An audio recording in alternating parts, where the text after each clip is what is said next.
Tuesday in the month of October 2023 at 6 p.m. I'd like to call the meeting to order at this time and invite you to stand.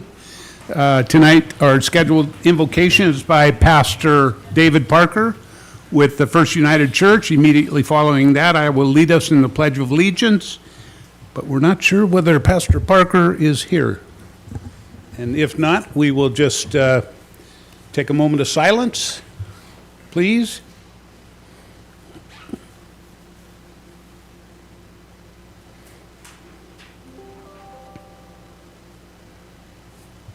Okay, please join me in the Pledge of Allegiance.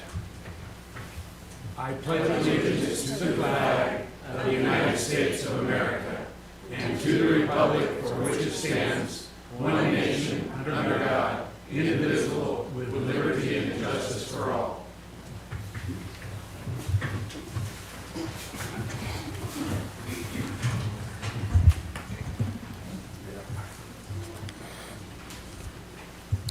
Okay, tonight's meeting is being streamed live on YouTube and Facebook and will be broadcast on cable channel 10, HD 1090 following the meeting.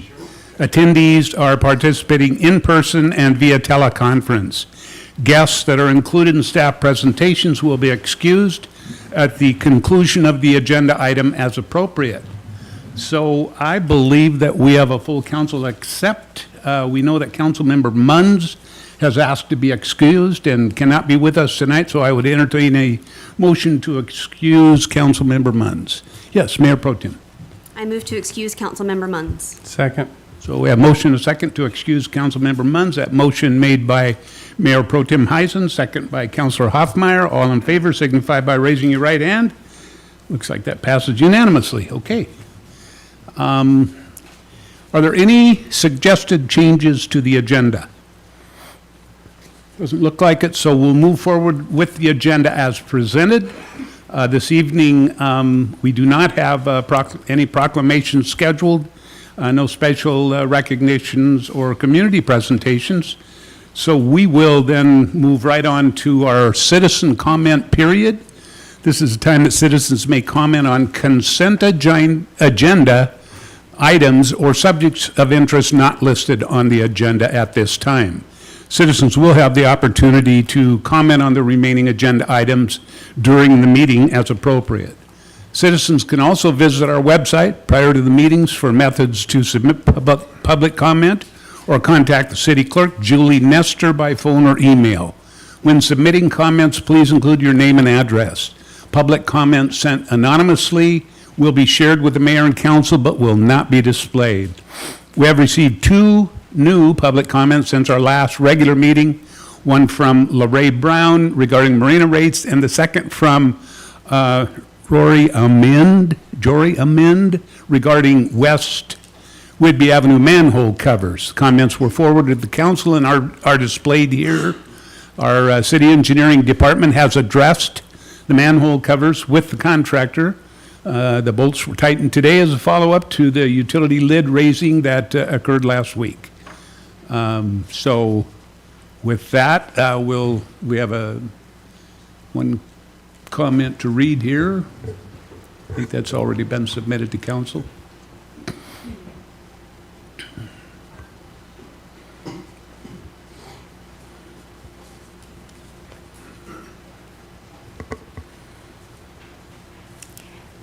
Mayor, we have one member of the public that has signed up to comment on an item not on the regular agenda Okay. or the consent agenda. Okay. And Pastor Parker has arrived. Well, why don't you come forward, Pastor Parker, and we will go back to our invocation. Please, thank you. Thank Please you, Mayor, stand. and I invite you to stand. apologies. I so apologize for my tardiness. Thank you, citizens and friends. Let's be in the spirit of prayer. Gracious and loving God, I thank you for the men and women in this room, those who've been duly elected, those who've been appointed, those who live as advocates and citizens within the greater Oak Harbor area.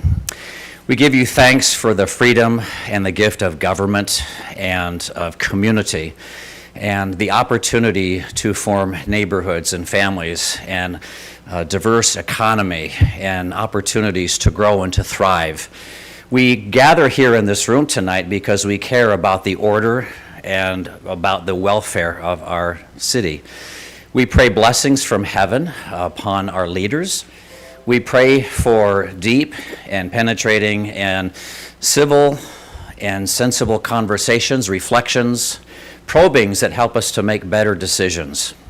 We ask, Lord, that as we gather in this place tonight, that you will further the cause of justice and equity and thriving economy and society, so that everyone who lives here can feel enfranchised and feel alive, feel welcomed, cared for, and loved.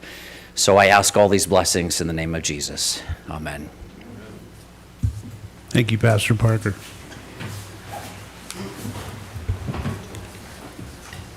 Mayor, the citizen on our list that signed up to speak to an item that is not on the regular agenda is Sue Carahalis. Come forward, Sue. Welcome. Sue Carhalis, I live in the city and have for almost 30 years. Before then, I was in the county. I'm here tonight on something that is coming before you, and I apologize that it looked like that, and that is because it's going to be an item that's related to the North Whidbey Pool, Parks, and Rec. I want to say thank you for bearing with the whole process. Thank you for making sure the right corrections are done, and I want to thank the chair of the North Whidbey Pool, Parks, and Recreation District, because when this item came up for discussion consensusly within their board, he took the opportunity to abstain and only be sitting to the side and one that's not actively part of it. And again, this is making the process clear, clean, so that the city and the NWPPRD will all be able to have their records set straight for any forthcoming checks and balances that come from the state. And I'm very excited to see that, and I say thank you. And it's good that we got to do it. Just a little disappointed it took so long, but very happy it happened. So thank you. Thank you, Sue. Representative, I should say, Carhalis. Goes back a few years, but it certainly did happen. Thank you. Anyone else for citizen comments at this time? Signed up or not? Give you an opportunity, okay? If it's an agenda item, we'll do that at a time of agenda, okay? Consent agenda. So we'll now move to the consent agenda, and yes, Councilor Marshall. Thank you, Mayor. I'd like to pull consent agenda items B and D, please. Okay, so we have B and D being pulled, and so that leaves, what, A, C, and E. Anyone else? Yes, Councilor Hoffmeyer. Yes, thank you, Mayor. With item B, though there aren't any items within the vouchers that beneficially impact me, I believe that I have a remote interest on one. There is occasionally dissent in opinion among equally qualified legal minds. The conservative approach, and the one I'll be taking tonight, is to recuse myself from voting on this item.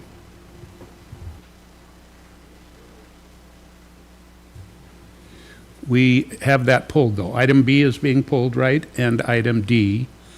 So we will move forward with approval. The rest of them will be approved as presented. So then I will come back and turn to Councilor Marshall. Thank you, Mayor. On page 6 of the voucher list, there is a voucher for $37,384.42 in North Whidbey Pool, Parks and Rec. When we voted on this item December 13th, I had raised the question about one of our council members recusing themselves because they're employed by them. We've heard from our city attorney, and they advised that we re-vote on this matter. And so I would like to approve everything else on that voucher, but that's something that I think that we need to bring back forward before council and discuss again. Okay. And then in regards to item D, that is, since we have a joint meeting with the Planning Commission next week, I would like to hear the Planning Commission's thoughts on the matter, since this certainly does involve them. And as Councilmember Wiesner brought up, some of the things that we're talking about with this contract, we can't even implement given our current code. And so I think it may be prudent to discuss our code versus continuing with the contract. So I'll defer to the rest of the council on their thoughts on that. So, so do we have a city attorney with us, I think? Yes. Mr. Oborn, could you help me out here just a little bit on both those items?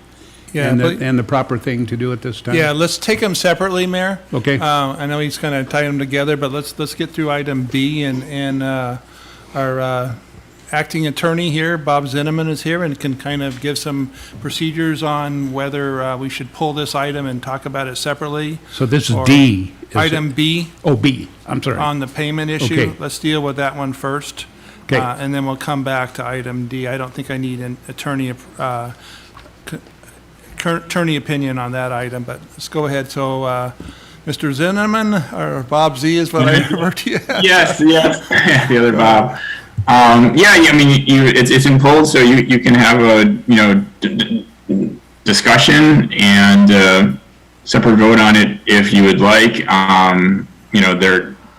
It might make sense to circle back on this another time too, if you want to hold off and do some sort of a revote on this, just to start over. But I know that would be quite a lengthy process, so there's a few options there. Why don't we then stop and turn to council for their thoughts and how they'd like to move forward on this? Anyone in particular? I think Mr. Marshall. Yes, Mr. Weiser. Well, it appears to me as though the question in front of us is to whether or not to remove an item from the payables voucher, right? Because the line item, right, is to approve accounts payable, which includes payroll. We're obviously not going to, I wouldn't think, hold up the entire payables and payroll for this matter, but I just want to make sure I guess what we're talking about is a discussion as to whether or not we want to remove one line item from the payables and voucher, and I guess I would like to understand what that process looks like. I would think it would be a motion to approve everything but that one item, is what I would recommend the motion. Our finance director is probably on here too, and if he has some information to shed on this, Mr. Goldman? Yeah, I'm here. It's really up to what the city council wants to do. I mean, that was approved by the LTAC committee, and then it was approved by city council last year.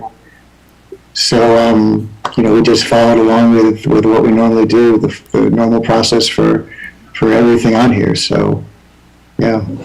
Yeah, I think it could be either a motion, you could do a motion to remove, or, a motion to approve it separately. I think first you do a motion to remove it.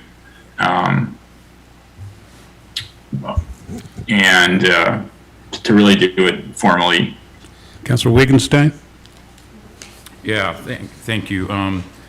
My understanding how this would work, we would just kind of make a motion to remove that voucher, that specific voucher with its number, and then we could then go ahead and make and if we all agree to remove it, then we'd make an additional So it sounds like motion. we have a motion. I'll make a motion to pull voucher 194667. Second. Okay, we have a motion and a second to pull voucher number 194667, is that correct? Yes. That motion stated by Councilor Wittgenstein, second by Councilor Marshall.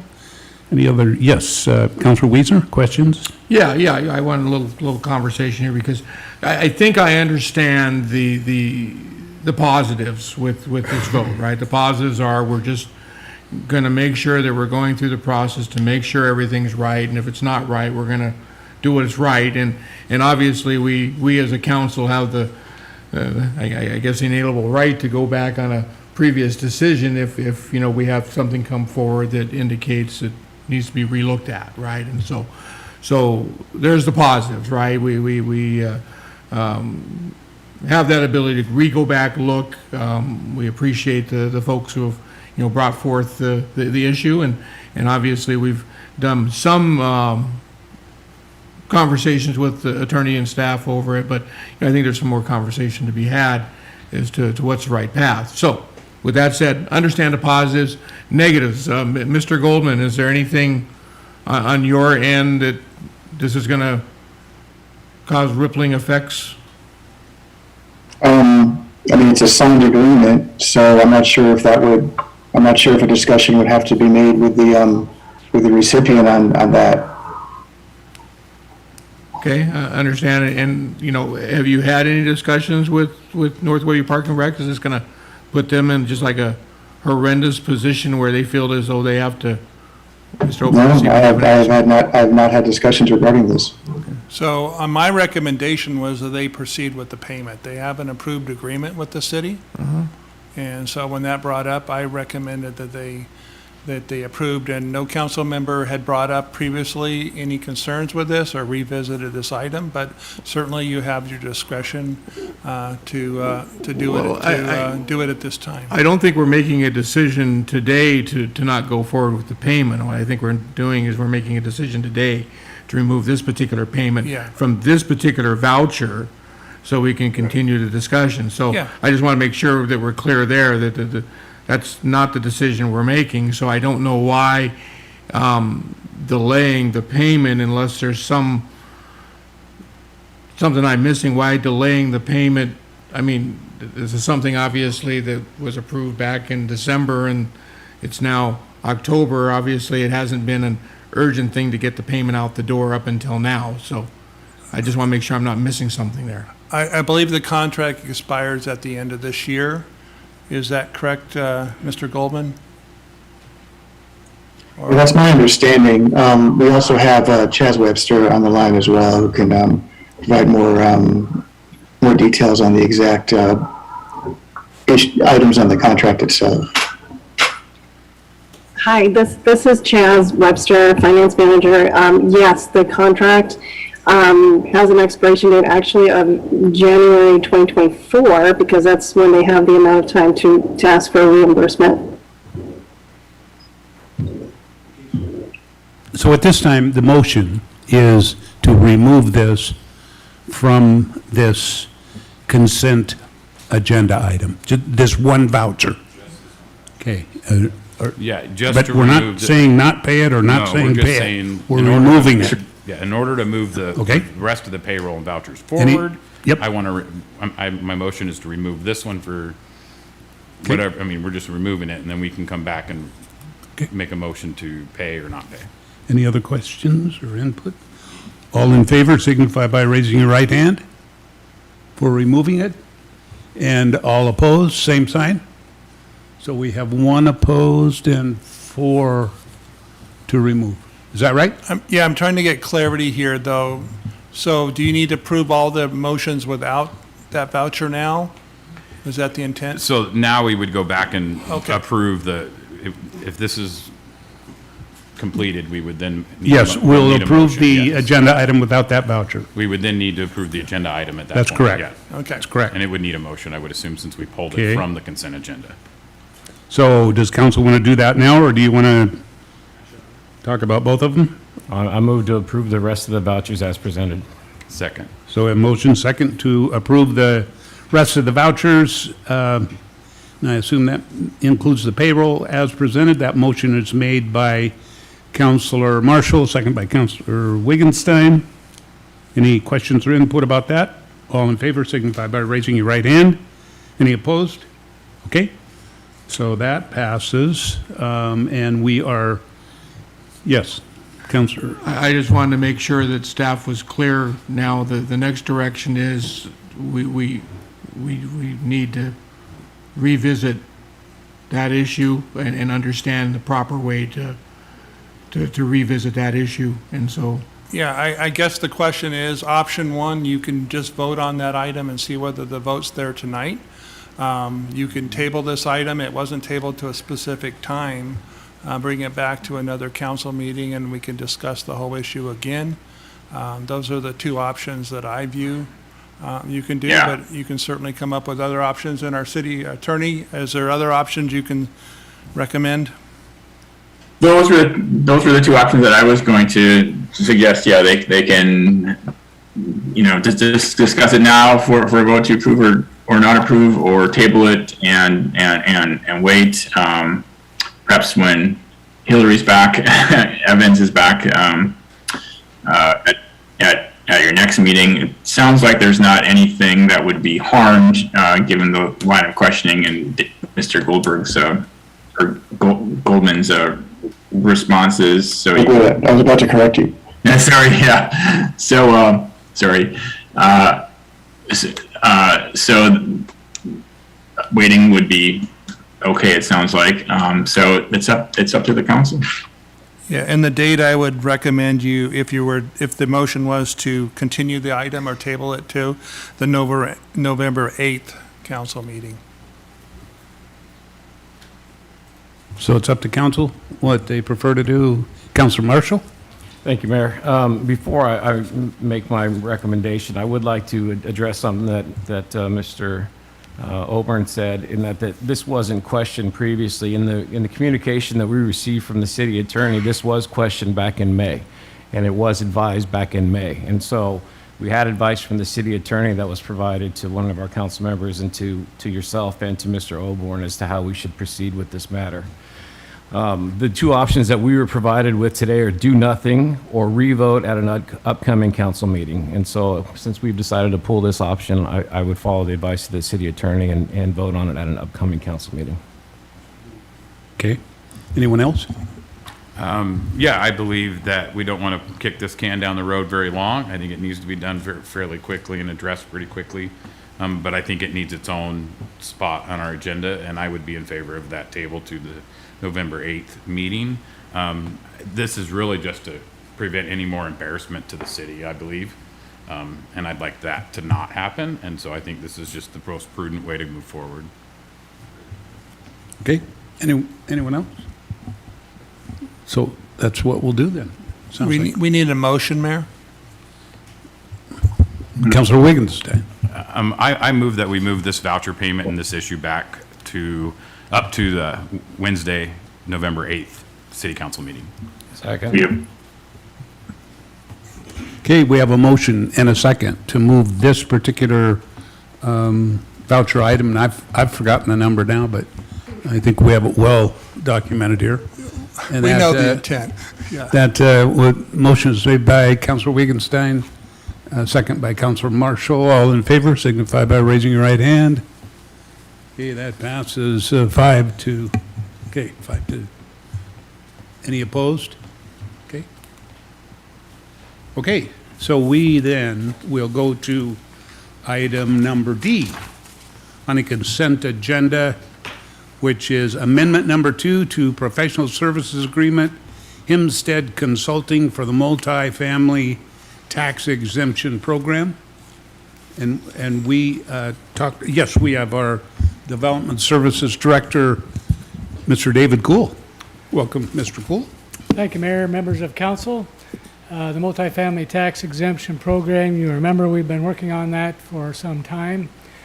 The contract is expiring the end of October, and so it was our wish to continue the contract into next year to give us more time to work on the multifamily tax exemption.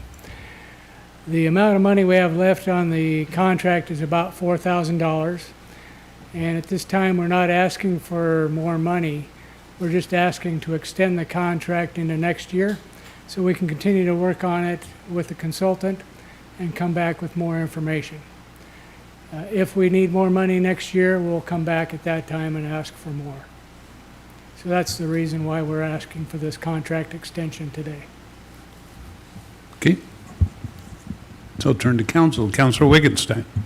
So help me clarify, if the contract ends at the end of this month, then, and we wouldn't owe any extra than we've already paid with what the contract is, that 24,000 and change, right?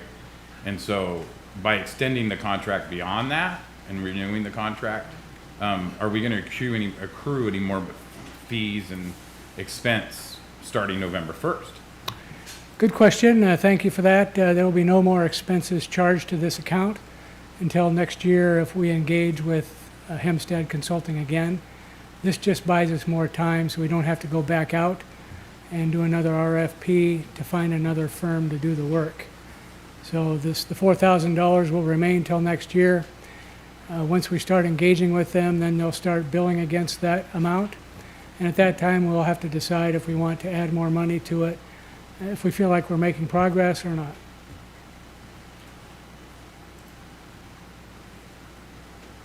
Councilor Marshall.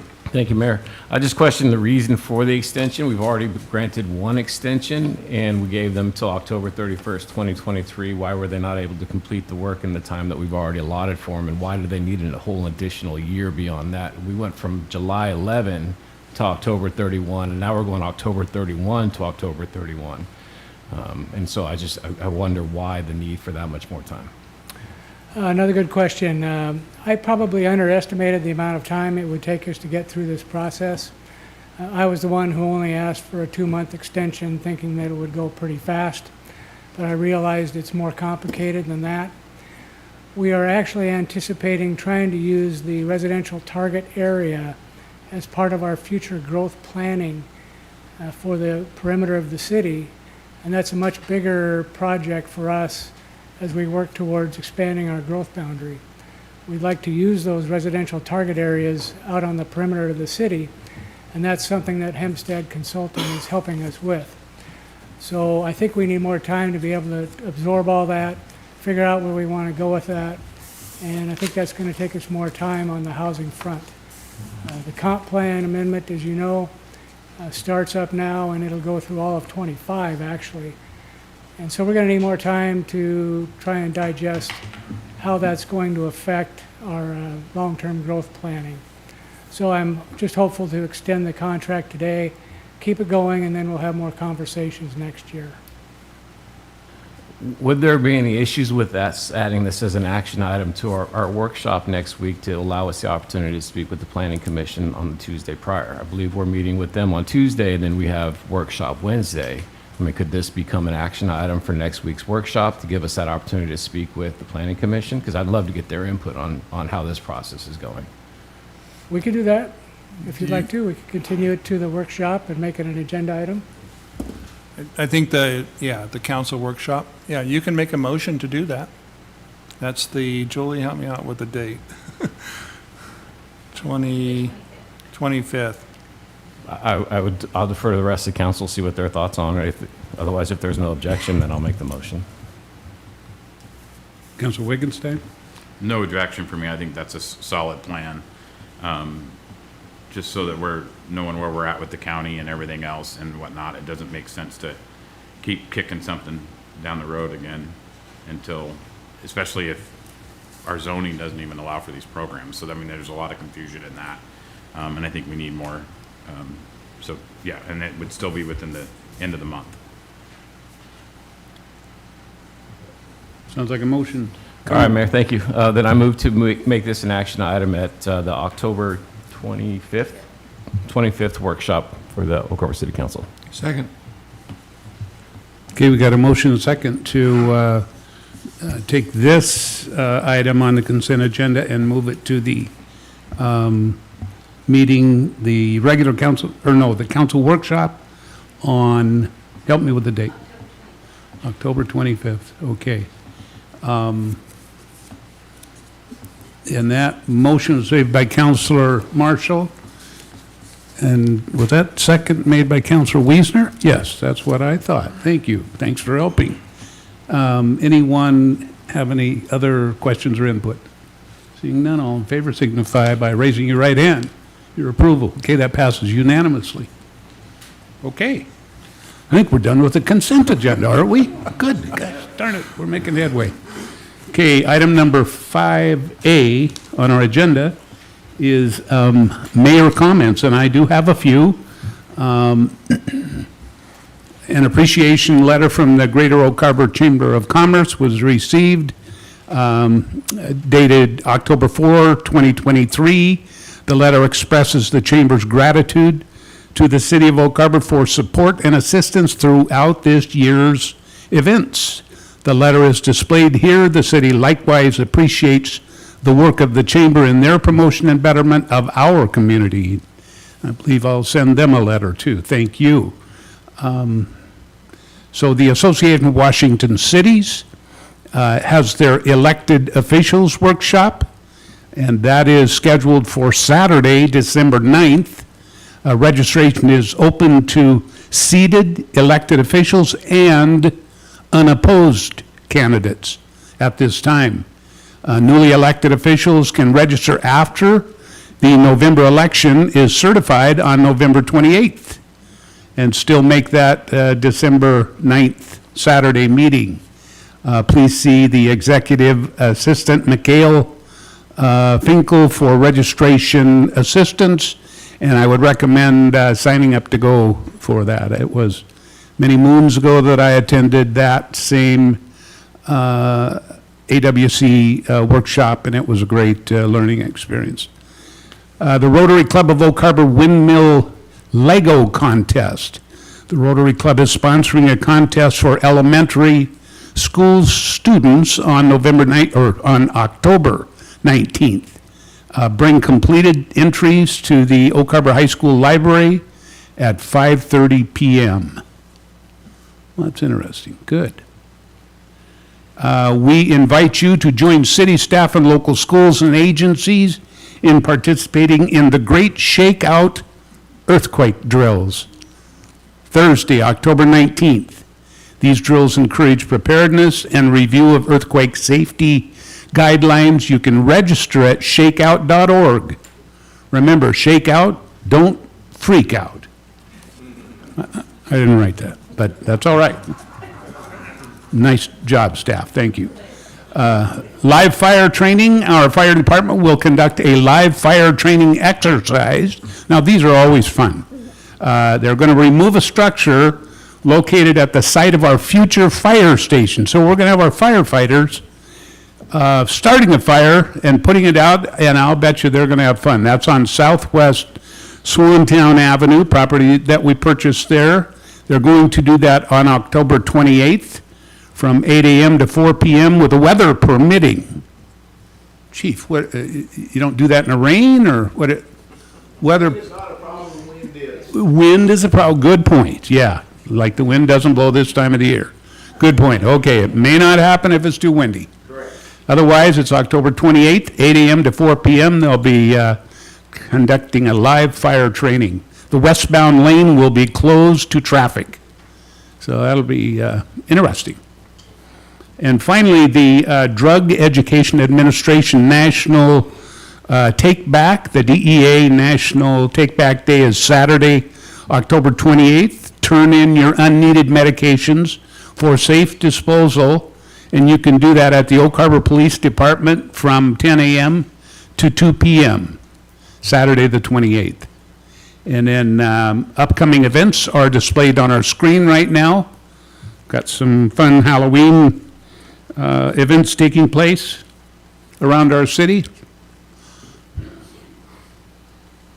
And then I'm going to turn to the council for council comments. Any council comments? Yes, Councilor Huffmeyer.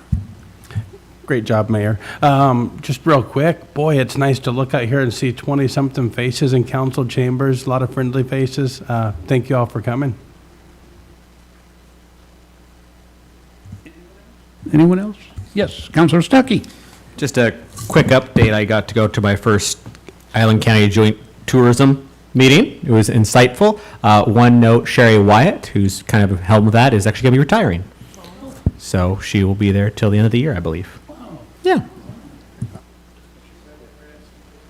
It was personal, I guess.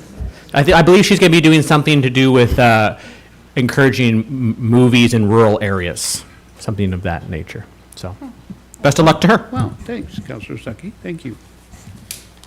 Okay, any other council comments? Seeing none, we will move on to item, I think, number 7. Item number 7A is Resolution 2321, amending Schedule D of the master fee schedule, and that's regarding our marina. And so we have, I think, our harbor master for sure, Chris Sublett, and then Chris has got a person or two with him if and when he calls on him. Chris? Yes, Nice to thank see you. Good evening, Mayor, City Council members. Tonight I'm here to talk about, hold on while we get the slide up, about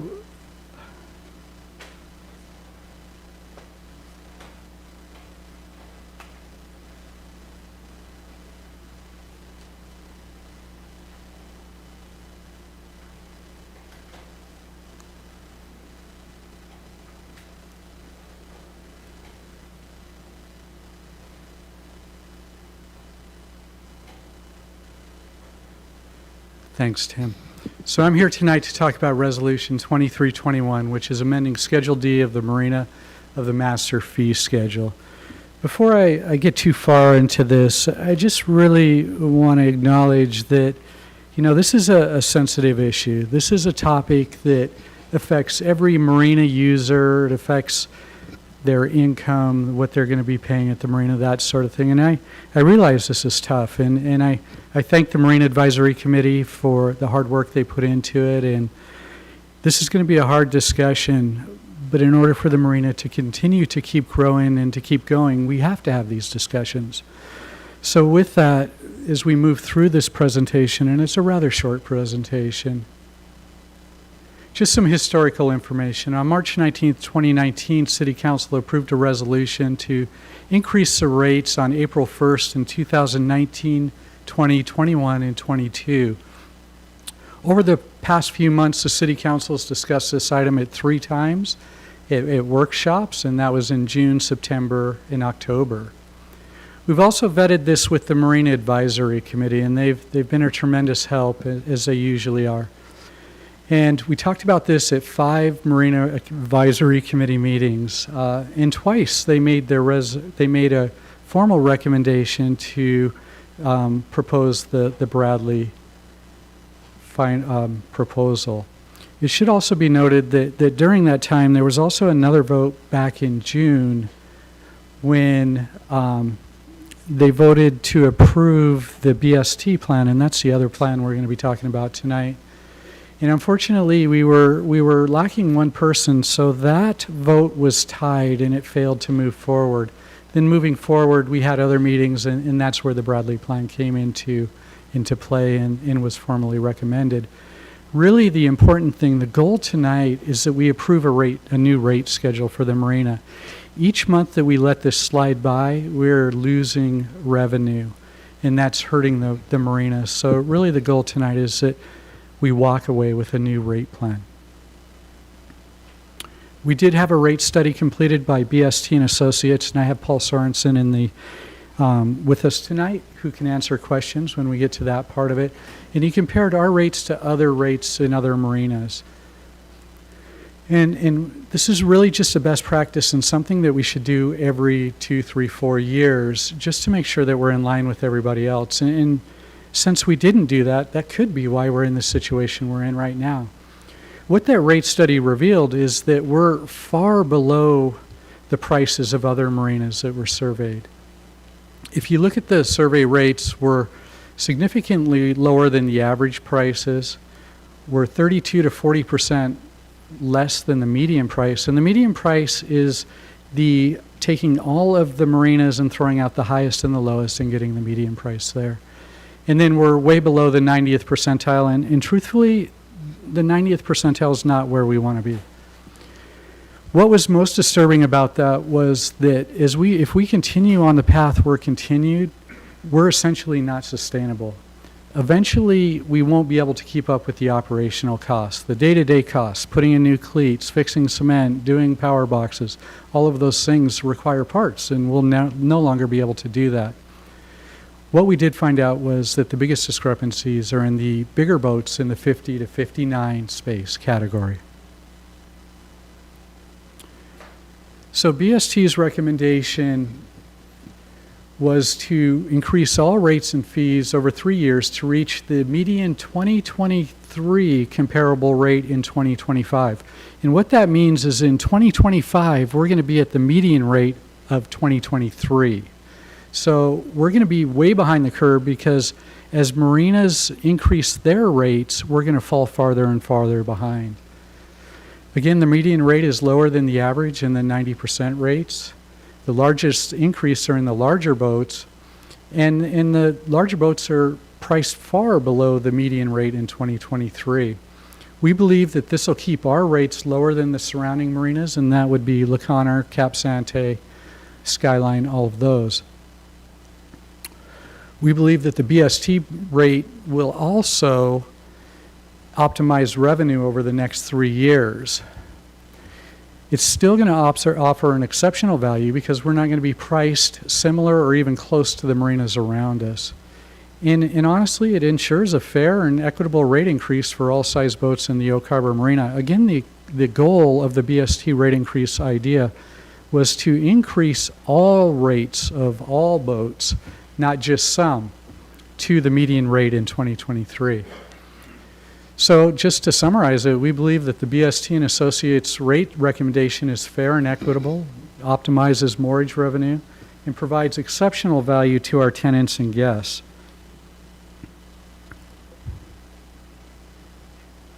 So really, our recommendation is to move forward with the BST proposal. But before I get into that, I think that we should point out that one of the things that the Marine Advisory Committee is asked to do, and I think it's a fantastic idea, is each year to review the rates, to see if we're in line, to see if our rates are higher, to see what rate changes do to the marina as far as occupancy and those sorts of things. So whatever we decide here tonight, it's going to be looked at again at the Marine Advisory Committee in about a year. And then if it's good, that's great. We'll just continue on with the 3-year plan. But if it's not, we'll bring something back to you. So this is a decision we're making tonight on a 3-year plan, but rest assured that it's going to be checked behind the scenes moving forward a year from now. So as we look at this recommendation, it's a simple one. I move to approve Resolution 2321, amending Schedule D of the Marina Master Fee Schedule, increasing marina rates to the BST and Associates Oak Harbor Marina rate recommendations on a 3-year rate plan effective October 1st, 23, 24, and 25.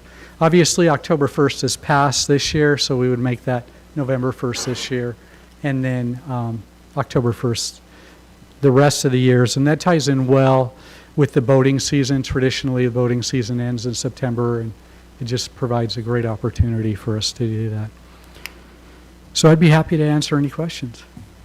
Okay, thank you, Mr. Sublett. Before we ask for public comments here, I want to make sure that we've received no others than the one that we saw earlier, correct? That's correct, Mayor. Okay, no Just other- that one other comment. No additional public input outside. Okay, so then we'll turn to those here that wish to speak to this. Mayor, we have 3 people signed up on our list to speak to this. Perfect. The first is J.J. Jones. Hello, Mr. Mayor, council members, J.J. Jones here. I've been in Oak Harbor for 41 years, had my boat in the marina for 23 years. And I speak tonight to ask you to reconsider the Bradley plan, the Marina Advisory Committee plan. I take exception to my good friend Chris Sublett's characterization that the rates as put forth by BST are equitable. For example, just personal example, the boat right next to me under the BST plan will have an 8.3 or 8.9% rate increase, whereas I will receive a 14.2% rate increase. That's not equitable. The bottom line in the MAC proposal was to spread the rate increase equitably across all sizes of slips. So if I pay a 9% increase, the boat right next to me is paying a 9% increase. We think that was fair.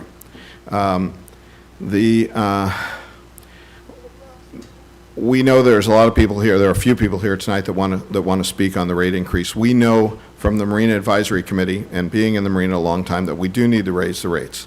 We're comfortable with the fact that we need to raise the rates. Equally comfortable in the fact that we will get an opportunity to look at this a year from now and see where we are. But our plan, or the Bradley plan, the Marina Advisory Committee plan, was more equitable than BST, and we urge you to look at that instead of the BST plan. Thank you. Thank you, Mr. Jones.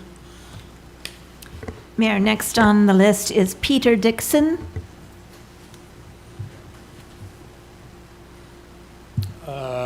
Hello, everyone. Everything that JJ just said is pretty much would be, everyone at the marina should understand that everything that he just said is everything that we would like to see. Everyone likes the marina, everyone likes the staff. They're all super great people. They're always willing to help. And it's tough to keep that marina going, period. But so the idea that only bigger boats have to pay more versus the smaller boats seems ridiculous to me anyway. But if everyone just paid just a little increase versus just the bigger boats, it does seem like that would be more of an advantageous situation to everyone at the marina. I think that's everything I should say. Thank you, Mr. Dixon. Mayor, the third person that signed up to speak to this is Greg Hansen.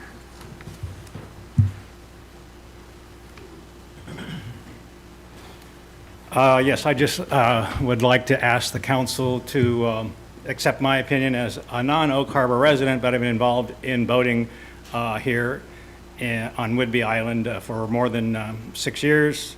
I first got involved crewing on the Suva, and we really appreciate all the help that we get from the marina, bringing our boat in here.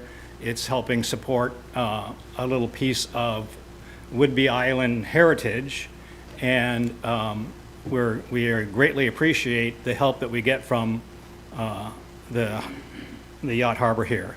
And I've always found the staff there to be more than helpful. They do a great job. They have a big job on their hand. It's getting harder and harder to maintain things because of price inflation and things like that. I started boating using my own boat. Initially, I kept my boat in Bellingham because that's where I purchased it. And I would say the one big difference that I see between Oak Harbor Marina and the other marinas I've had experience in now, which are all the ones that I think Chris mentioned, that the services and the facilities are usually better maintained in the other marinas. Cap Sante, La Conner, Anacortes Marina, Skyline, those facilities seem to be a little more well-maintained, and I know that the employees here do their best to keep the marina in good shape, but there's certain things that are missing in this marina that we see in other marinas. I have granddaughters that come down to our boat, and we're concerned that if they were to fall in the water, there's not that many ladders around for them to get out of the water. There's some minor safety issues there. And I have a couple other things on my list here that should be addressed. Just that the facilities at Oak Harbor don't seem to be quite up to par with some of the others. And the one disadvantage that we have here at Oak Harbor that is alleviated at most of the other marinas is we're somewhat isolated here. Speaking as a boater, when I want to go someplace, being in Oak Harbor, it usually means I've got another 3 or 4 hours on my boat getting through Deception Pass or going south and traveling. So that's kind of a detriment to the Oak Harbor Marina. There's nothing you can do about that, but if the fees become comparable with other marinas, then I think people will seek other marinas because it's not cost effective to keep your boat here when you spend lots of time and money getting from Oak Harbor to the normal places you want to sail or cruise. And if there are inevitable rate increases, and I fully understand that with the price of everything going up, there will be rate increases, but we need to make sure that the tenants of the marina see some gain from those increased expenses. Thank you, Mr. Hanson. Mayor, that concludes those who had signed up to speak. Okay. So does anyone else wish to speak? Please come forward to the mic. Give us your name and try to keep your comments kind of concise, but we want to hear your concerns. Yes, very concise. My name's Aaron Hale, and I'm the sail fleet captain of the Oak Harbor Yacht Club. We have, in the last few years, we have brought out more boats into the bay. We have brought in younger families that have started sailing and starting to realize they could afford to be a part of the marina and the yacht club. And we expect rate increases, but remember the middle blue collar people that love the water, because we're on a lot of tight budgets, and I spend X amount a year, and if it goes up 30% in the next 3 years and I don't get a raise from my job, it's very hard for me to sustain staying in the marina. And I appreciate all the hard work you guys have done. The marina and their crew's been awesome with us. The city, I've had a few side conversations with some of the people. They've been great about it. So don't forget the blue collar man that are down there. Thank you, Mr. Hale. I'm Michael Olson, and I'm just a little confused when I'm sorry, the gentleman Chris mentioned that he's comparing himself to other marinas, and having come from a corporate life, I'm wondering, what do you care about other marinas? I want to know what the cost is of our marina given the service that we want, not what other marinas are doing. And if we have to pay more, that's the way it is, or if we can pay less, that's great. But do we compare actual cost of doing the job as opposed to saying we're below everybody else? I think it's great. If we're below everybody else, maybe we're very efficient. So I wonder if somebody could explain to me, do we look at the actual costs of running the marina as opposed to comparing ourselves to other people? Thank you, Mr. Olson. Anyone else? Okay. Okay, then that'll conclude the public comments on this item. I'll turn to the council for questions and comments. Councilor Hoffmeyer. There's a few things I've learned sitting up here. You know, first of all, I'm only one of 7. That's the first thing. Second of all, I think, I think quite often we lose sight of focusing on doing the right thing as opposed to focusing on being right. I trust staff's numbers. I trust BST's numbers. But rate increases are painful. They are really painful. And if we have 5 individuals from the Marina Advisory Committee that are willing to help us sell the Bradley rate increase, I think that rate increase gives us a lot of what we want at least.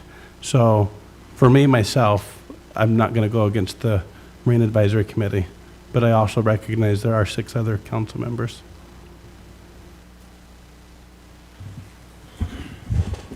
Any other council? Yes, Councilor Marshall.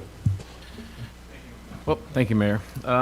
Chris, can you speak to the rates being equitable when we do see 7.1% being the lowest increase and 14.1% being the highest increase on the BST proposal? With Mr. Bradley's proposal, we're looking at a difference between 9% and 11%. So Then the other question that I had asked you about earlier is in the breakdown that we have, the spreadsheet that's on page 188 of our packet, it actually shows that Mr. Bradley's numbers are higher than the BST, so we would be generating more income. And I know I asked you about that. You can speak to that, please.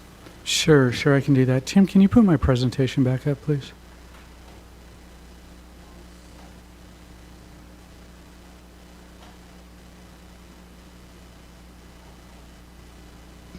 So thank you for those questions, because there is and can be a little confusion about that. So the first question, fair and equitable. The goal of the BST plan that Mr. Sorensen put together was to bring the marina rates of everybody, all boat sizes, whether you're 24 or 60, up to the 2023 median rate in 2025. As part of that, he identified that the larger boats are so far behind the median rate that they have to be elevated at a higher percentage to ensure that in 2025 that they are at the median rate, just like the 24-foot boats or the 32s or the 36s. The challenge that's happened around the Puget Sound and what we've seen is that there's a shortage of large boat slips. So other marinas have really increased their rates over the years. We haven't done that. Our historical rate increase methodology was to find the average of the marinas around us and then target about 80% of that. So we were way behind from the get-go. So now as we look at trying to bring everybody up to that rate, the bigger boats are absorbing a bigger rate. I don't deny that at all. But at the end, in 2025, all size categories will be at that set media rate. Okay? As far as what is the difference, why does the Bradley plan show more revenue than the BST plan? The Bradley plan was originally done using the whole marina as a number. So when you compare it to the marina BST plan and the Bradley plan, it does look like it generates more boats or more revenue. But in reality, recently Paul took the 2022 occupancy levels of the marina and put his formula in there along with the Bradley formula, and you can see on the screen what the outcome was. In 2023, we should generate about $1.146 million under the BST plan, and under the Bradley plan, it's $1.143. So it's a difference of about $3,700. Moving to 2024, you can see that the difference is about $5,400, and then in 2025, the difference is roughly $8,300. So over the course of the 3 years, using the 2022 occupancy rate numbers, which is more accurate than just assuming the marina's full, because the marina's really only 100% full during the May, June, July, August, sometimes September. And the rest of the year, it hovers around the 80-85% occupancy level. If you look at how things worked out, and I'm gonna ask Paul to address the top part of this chart, where he shows the difference between the BST and the Bradley plan and how some of that big boat rate was shifted to the smaller boats, which tend to have a tendency to have more vacancies and also are way more transient. They can be loaded on a trailer and gone if they get upset. And what those differences in rates are and how the Bradley plan affects the revenue and the percentage increase compared to the BST one. Very good. Thanks, Chris. My pleasure to be here as well.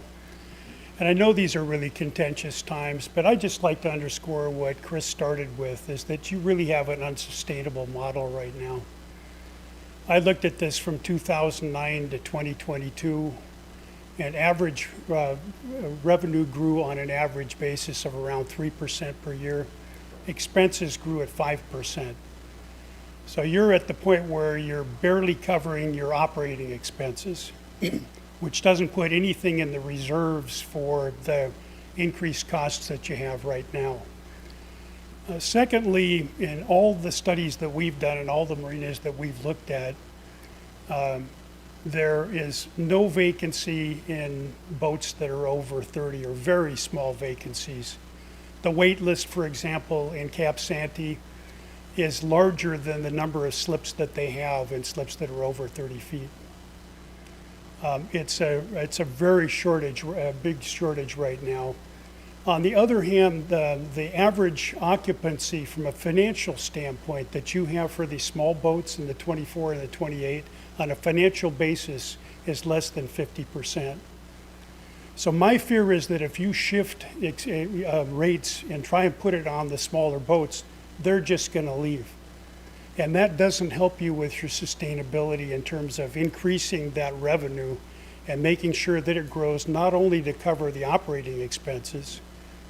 I should also note here that as a marina ages, those annual maintenance costs grow, and that's going to continue here until there's some changes made and the marina is rebuilt. But teeing this up for where you go from here, making improvements to dredging and replacing the breakwater and replacing the marina itself, you're going to have funds to do that. It's been our experience that this kind of a rate program where it's tiered to what the competition is, and the gentleman that talked about what the costs are too, I think that's extremely important. You've got to have enough money to cover your costs, including your capital costs. Leads us to believe that this is the way to go. Now, in terms of looking at comparing our rate increases with the Bradley rate increases, you can see up there 23 through 24, 25. For the 24 and 8-foot boats, we're about 1.5% to 3% less than Bradley. So what Bradley did essentially is to shift that number from the big boats to the small boats. And I think this is counterproductive because I think those boats are just going to leave. The big boats don't have anywhere to go. So in terms of looking down the road at what your sustainable process is, I think this is the right way to go.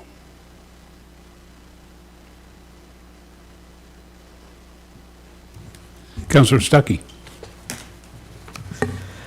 I'm a business guy, so I look at things with a business mind. And sometimes looking at numbers different ways can change people's perception.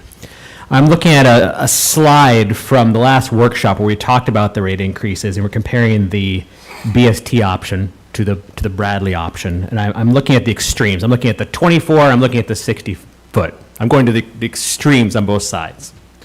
Looking at the increase. If you can compare the BST to the Bradley option, and you're shifting that money a little more to be more equitable across the board, so to speak.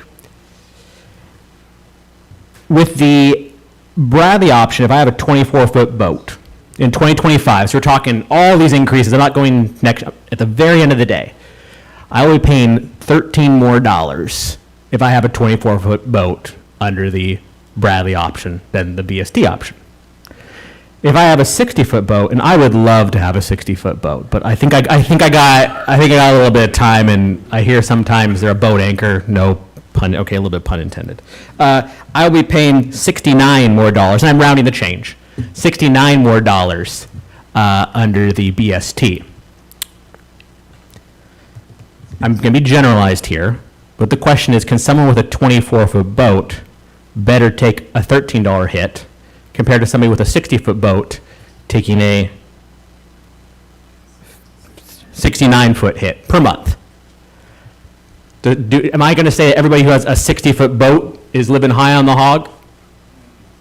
Can't say that for sure. I don't own a boat. But I would think it would be a good generalization. The second question, of course, is, as you said, where would the boats go? If I have a 24, let's say we just 50% of the people say, you know what, to heck with these rate increases, we're going to leave. The smaller boats are going to easily find more places to go than the bigger boats. Now, of course, with this rate increase, there needs to be some increases in amenities. It would be lovely to have a bus stop there for people coming out of town. It would be lovely to have those ladders, which can't be a giant expense. But I mean, the question really is, because both of these proposals are within a couple thousands of each other, is do we want the 24-foot boat to paying $13 more a year? Or do we want the 60-foot boat to be paying $69 more a year.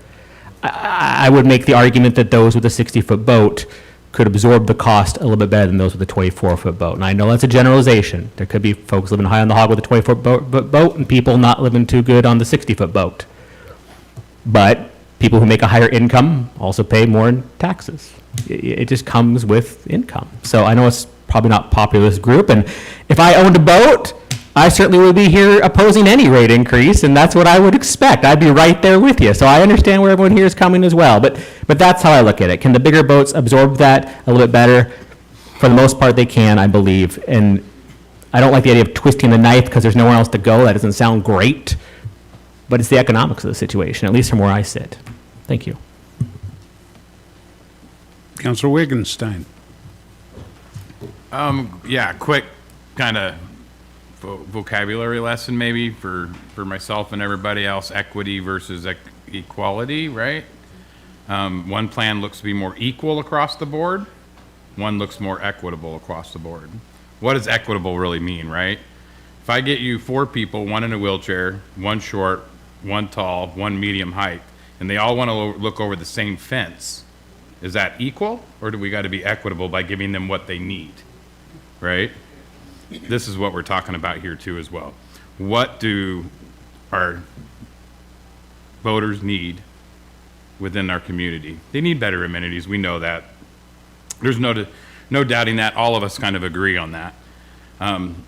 Ultimately, the city needs to be able to up those, and we can't do that if we don't do anything different.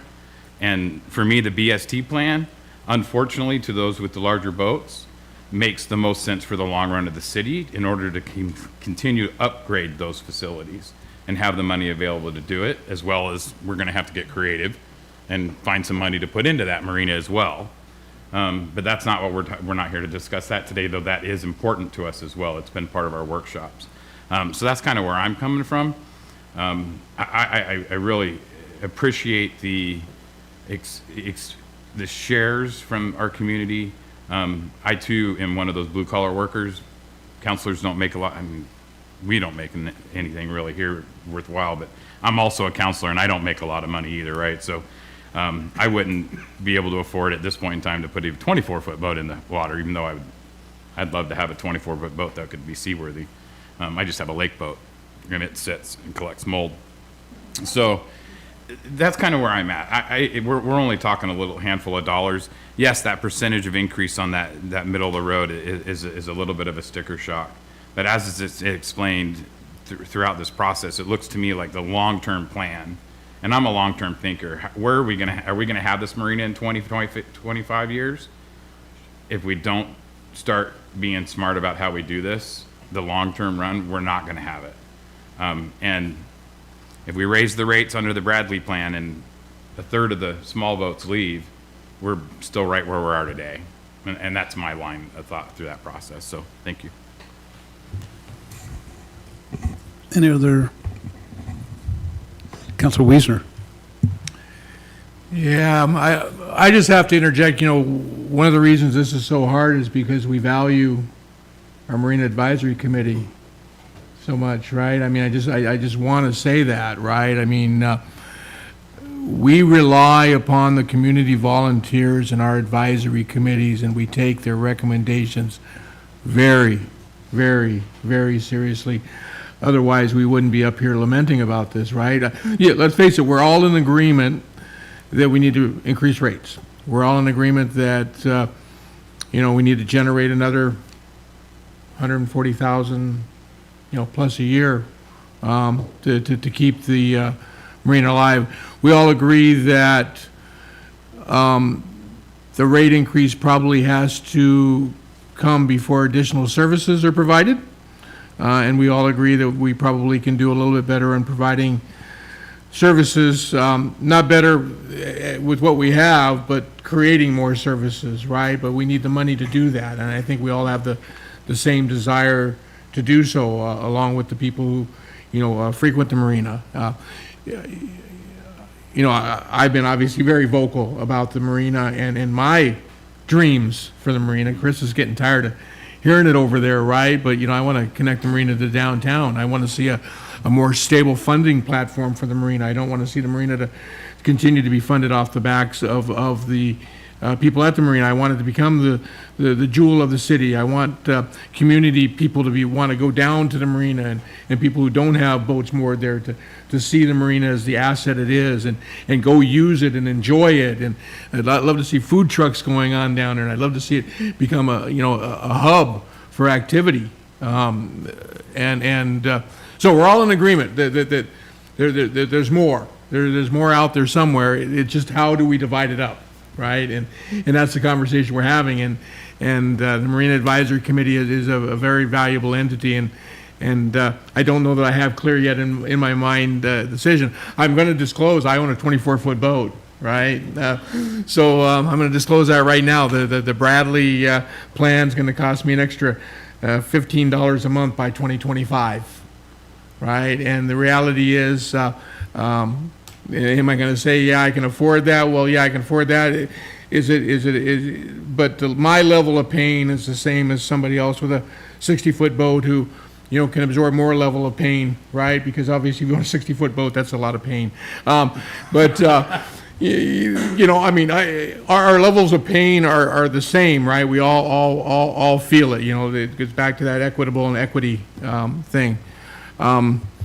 So I'm going to continue to listen to what everybody else has to say here a little bit while I continue my thoughts, but I did want to put out there that this would be, I would love to see us in the Marine Advisory Committee on the same page, because, going against a committee, a volunteer committee of valued members of our community who volunteer their time and spend a lot more time down there and look at these things a lot more than we do, right?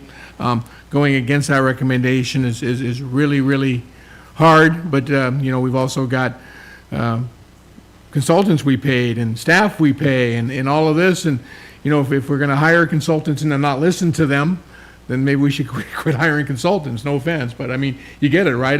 We hire professionals, we hire people who this is what they do for a living, to come in as, unbiased third parties and give us their opinion, and if we're not going to listen to them, then why are we hiring them? So that's my struggle internally.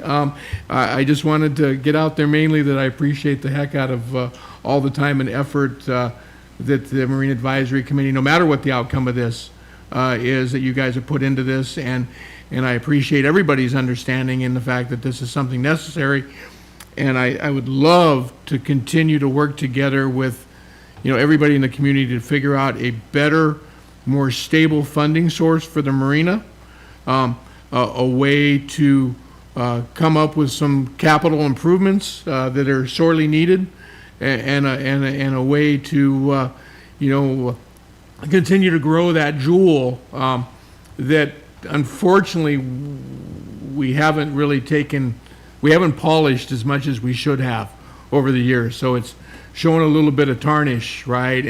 And this discussion, right, helps, I think, all of us understand, what we need to do, and that is recognize the marina for what it is, an important asset to this community. And we've just got to figure out a way to keep moving forward, and we're gonna do it together. Thank you guys on the advisory committee. Appreciate all your help. Thank you, Councilor Wiesner, well stated. I certainly agree with that. Councilor Marshall. Thank you, Mayor. Tim, can you scroll that back down a little bit, please? So I just want to concur with Councilmember Wiesner. I think this is a jewel that we need to be taking care of, and it sounds like it's something that we've kind of neglected over the years, and we've gotten to the point where we're at. No, I wanted to see the top of that, please. Thank you. And I too am not in favor of hiring consultants and then not taking their advice. But I think in this case, the opinion of the consultant is what led to the Bradley options. We kind of took those numbers, and so we are in essence listening to the consultant. But I'm looking at the 24. Well, under the BST option, we're looking at 221.18, and under the Bradley option, we're looking at 224.27. We're talking about $4 difference. I struggle to think that $4 is going to create a mass exodus. We look at the 28, we are at 272.39 under the BST, but under the Bradley option, we're at 277.22. Again, we're talking about $5 difference. Then the next two categories don't change. 40 foot and under, or 40 foot is actually a little bit less under the Bradley option. So for the smaller boats that we're talking about a $5 to $7 difference. And I struggle to think that that is going to be the tipping point to cause a mass exodus of boats. As a salesperson in my regular job, it is valuable to have the Marine Advisory Committee, the people who are on there to help, as Councilmember Hoffmeyer said, to sell this idea, to sell the fact that we have to have this rate increase. And so, I came into this with an open mind, wanted to hear everything about it, but we're talking realistically a $17,000 difference over a 3-year period. We're talking a matter of less than $10 between the BST option and the Bradley option. We're talking about having the entire Marine Advisory Committee, who voted on this unanimously twice, to adopt the Bradley option. I got to go with the Marine Advisory Committee. I mean, they're the ones that are there. They're the ones that are putting in the work. They're the ones that are going to sell this to the tenants and ultimately help get us where we need to be. We need to raise our rates. There's no question about it. But we're talking really a small dollar amount, and to have the support of the Marine Advisory Committee in selling this, I think, is worth that $17,000 and more. So for me, I will be supporting the Bradley option.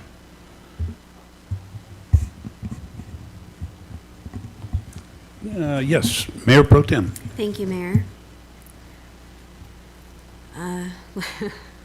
Lots and lots of thoughts. First of all, I guess I could piggyback off Councilor Marshall's comments and turn that perspective around and say, if it's such a small dollar amount, then what would be the big deal with going with the BST or the compromise option if we're talking such a small amount of money? Big picture. I realize that when you're talking monthly payments, it's not a small amount of money. But big picture, what we're talking about is a fraction of a percent. 10.8 versus 10.4 versus 10.7, which was the compromise option that I was in favor of last time we had this conversation. A fraction of a percent. I think that, there's nobody out here that thinks that we don't need to raise the rates. That's something that obviously needs to happen. We can all agree on that. Nobody has to like it. We certainly don't. Raising rates is, it's the worst thing that we do up here on this dais. It's never fun. It never feels good, but unfortunately it's necessary. And I want to thank Councilor Wittgenstein for the equity versus equality vocabulary lesson. That was the first thing I wrote. I don't want to nitpick semantics, but equity and equality are two definitely different concepts. And I think asking everybody across the board to pay the same percentage, that is equality. Whereas asking the smaller boats to shoulder a larger percentage than the bigger boats, that's not equity. That's the opposite of equity. So anyway, we can play word games all day long, but at the end of the day, it just comes down to the money and the practicality.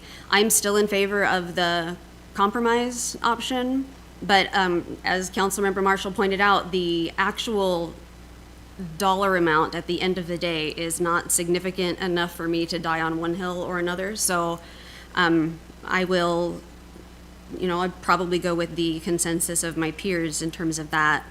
I do appreciate, I was looking back through some of our background, and I wanted to thank Dr. Byron Scooby, a member of our Marine Advisory Committee. He made the very prudent and pragmatic suggestion that we not just take a look at this annually with the committee, but that we make a policy decision about how much a year we want to increase the rates, like just at a flat percentage. I think 7.5 is what he suggested. And I think that, for years and years, we have not, as Mr. Sorensen pointed out, raised the rates in keeping with our expenses. And while it felt good from up here to to not increase rates very much, it ended up putting us in a hole, and at the end of the day, didn't do anybody any favors. So, one thing that I do want to be unequivocally clear on and pledge from at least this seat on the dais, and it sounds like there's several other council members that feel the same way, is that the days of the marina tenants exclusively supporting the jewel of the city and exclusively having their rates go towards the maintenance and the upkeep and everything that happens with the marina that our entire city enjoys, I think those days need to be over, and the city as a whole needs to start pitching in some funds. So I'm absolutely in favor of the city pledging more support from its own coffers. Every single citizen benefits from that marina, and it's time that we all paid our fair share, not just the tenants. We all need to pay our fair share. What we're asked to do, well, sorry, before I move on, in terms of paying our fair share, I don't know how much the Marine Advisory Committee or the Yacht Club is aware of this, but the city is in the process of looking into hiring federal lobbyists at not an insignificant expense. We just did several rounds of interviews with several federal lobbyists, and 90% of what we are asking them to do back in Washington, D.C. is lobby for marina dollars, for dredging dollars, is work with the Army Corps of Engineer. Most of what we are asking these expensive lobbyists to do is to benefit the marina, and that's not something that's coming out of the Marina Fund. That's something that the city is paying for. So we're trying to take steps in the right direction, and make sure that we can all work together to bring out the potential of the jewel of our city. So what we're being asked to do tonight is decide where to shift the slightly larger financial burden. Do we make it equal across the board? Do we ask the smaller boats to pay more than percentage-wise than the bigger boats, or do we ask the bigger boats to pay a little more? Yeah, these are the questions. So I will defer to anybody else that wants to speak on the council, but those are just kind of some of my thoughts. And before I shut up, I want to once again plug the idea of a port district. I think that would open up a lot of doors and a lot of funding to us, and I think that's worthy of a conversation and worth looking more into. But again, that's for another night. So I would support, my preference is the compromise. I'll go with whichever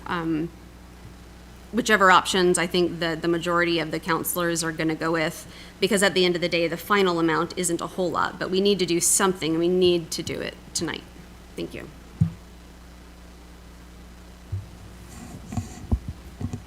Councilor Stuckey.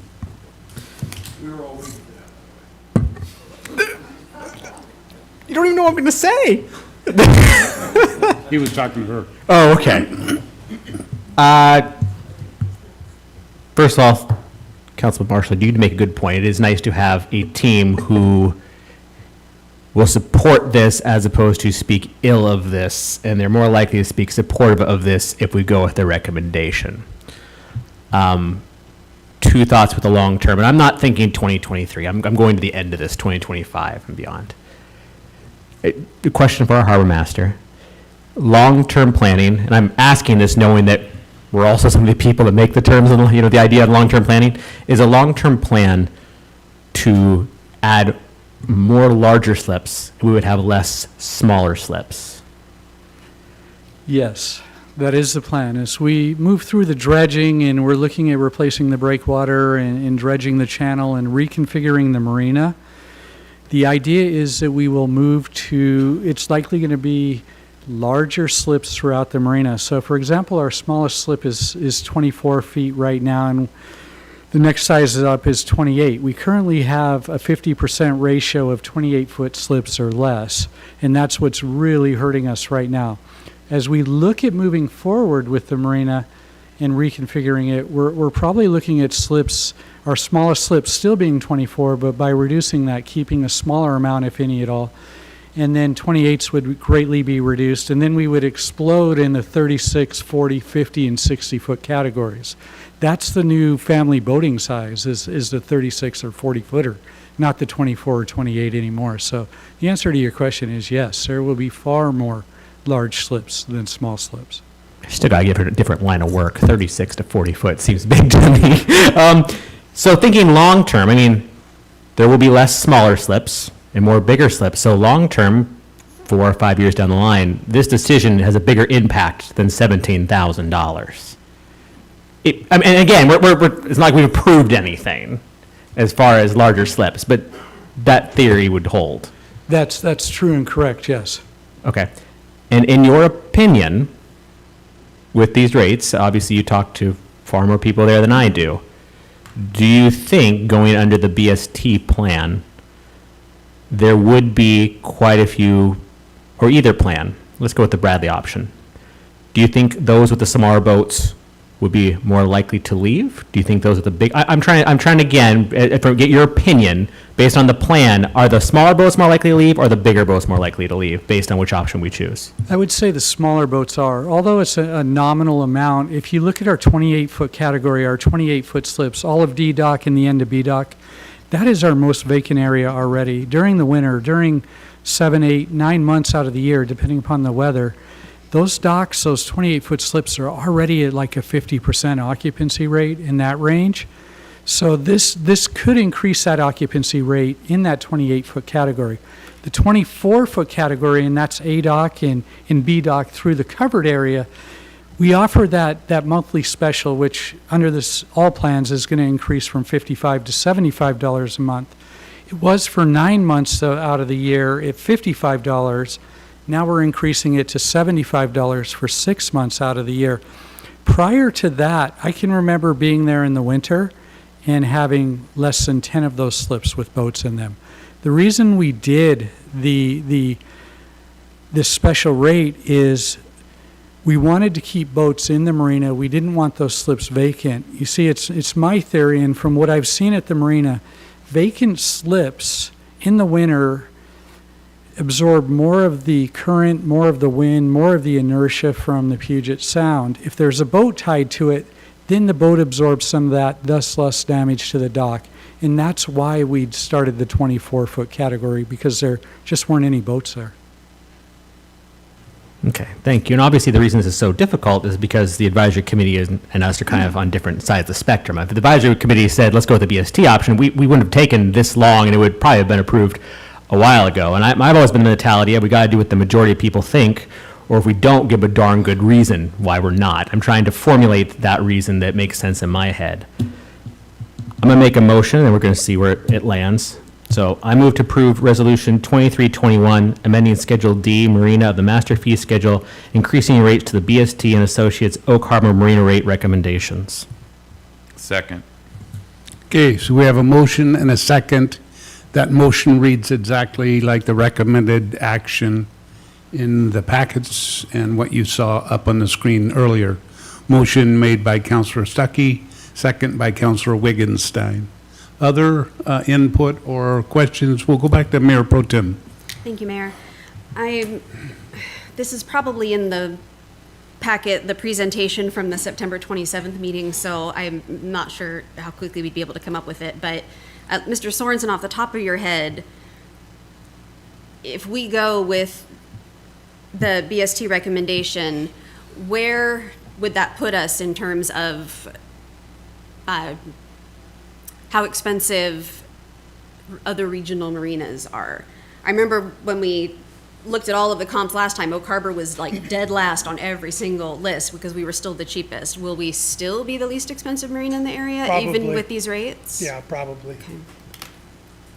Okay. See, we looked at the median, 50% of the rates above and 50 below. And we're trying to get you to that 2023 median in 3 years. All of those other marinas are going to increase their rates. And it's been our experience in all the marinas that we've worked on that that's actually what happens, is that you don't change your space very much in the ranking. So even if we increase it to the highest recommended amount, we're still going to be less expensive than other regional marinas, just so that's clear. And so it's also clear whatever we decide to do tonight, it's not our intention to provide the exact same services or the exact same level of maintenance and still increase the rates. We need to increase the rates so that we can keep up with maintenance and provide more services, et cetera. And I see our Parks and Rec director at the microphone. Can I speak to that Absolutely. just real briefly, if I may? And I'll just preface this by saying, you know, I am very grateful for the Marina Advisory Committee. They put a lot of thoughtful effort into working through this issue. It's not an easy issue. Usually in recreational committees, like, we're always on page, except when we get to fee increases. The two things that I think are most pertinent to reducing the sting of that, but also to keep in mind, is one that we need to have meaningful value-added services and a improvement of amenities that are noticeable. We do a lot of behind-the-scenes infrastructure type improvements and repairs that don't necessarily improve or attract a greater crowd to want to come to Oak Harbor as a destination marina with those kinds of things. What I think we hear a lot of is we're not so much opposed to the fees, but they need to make sense in the value that we're receiving. And so working closely with the Marina Advisory Committee to plan and implement a improvement plan that has an effect of that perceived value. The marina is at the end of its life. You know, it was built in the 70s, and we're seeing that. And on the flip side of it, what that causes is that our maintenance and just those putting out the fire type repairs is starting to overtake our revenues. If you remove from the 2022 end of year budget the interfund transfer for capital projects, we had a revenue shortfall comparable to our expenditures of $50,510. That means we were over budget with expenditures by more than $50,000. Our revenues didn't cover. We are not sustainable in the current revenue model that we have. So regardless of which direction you go, staff will work with either one. And like Chris said, we're going to have to work with the Marine Advisory Committee to reevaluate this probably every year to look at where are we doing, how was the marina doing, what's the impact to these fee changes. We're trying to make, unfortunately, a little bit of a drastic adjustment to catch up after not really keeping up with market or keeping up with our expenditure increases in inflation. But that needs to plateau a little bit, or you know, come into a little more smooth incremental increase year after year that is not so shocking to boaters. And we recognize the pain in having to make that adjustment up front, but something to keep in mind. The important thing is really for us, whichever direction you go, is that we do make a decision tonight so that we can move forward, and we're already trying to implement a 2023 plan going into 2024. So, thank you. Thank you. Councilor Wiesner. Thank you, Mayor.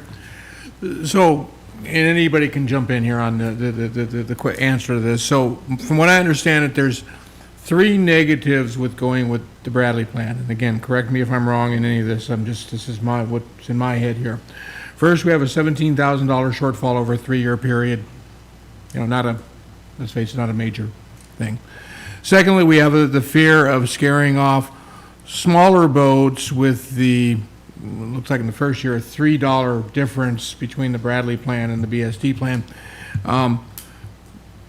But on the flip side, we're not thinking that the 40% increase in winter moorage fees versus that less than 2% difference isn't going to scare off the smaller boats. I mean, you know, one time, you know, one hand we're saying, you know, this extra $3 or $4 may prices out for the small boats to leave, but at the same time, we are raising the off-season rates by 40% for the small boats.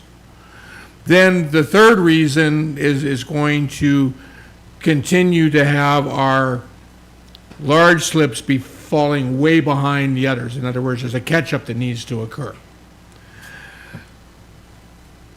Am I correct? Three main reasons, three main differences between the plans? Yes, that's correct. Okay. Well, and I guess my thought here is as they both generate the same amount of revenue, I think there is a point in time where, those larger slips, as we provide additional services and, come in line with, let's face it, we're not a Cap Sani Marina yet, right? We're nowhere near it, right? But we would love to be, right? I guess just thinking out loud, what prevents us from doing some additional catch-up as years move forward, right? We find ourselves next year going, all the little boats didn't leave. This is great. We're generating that revenue.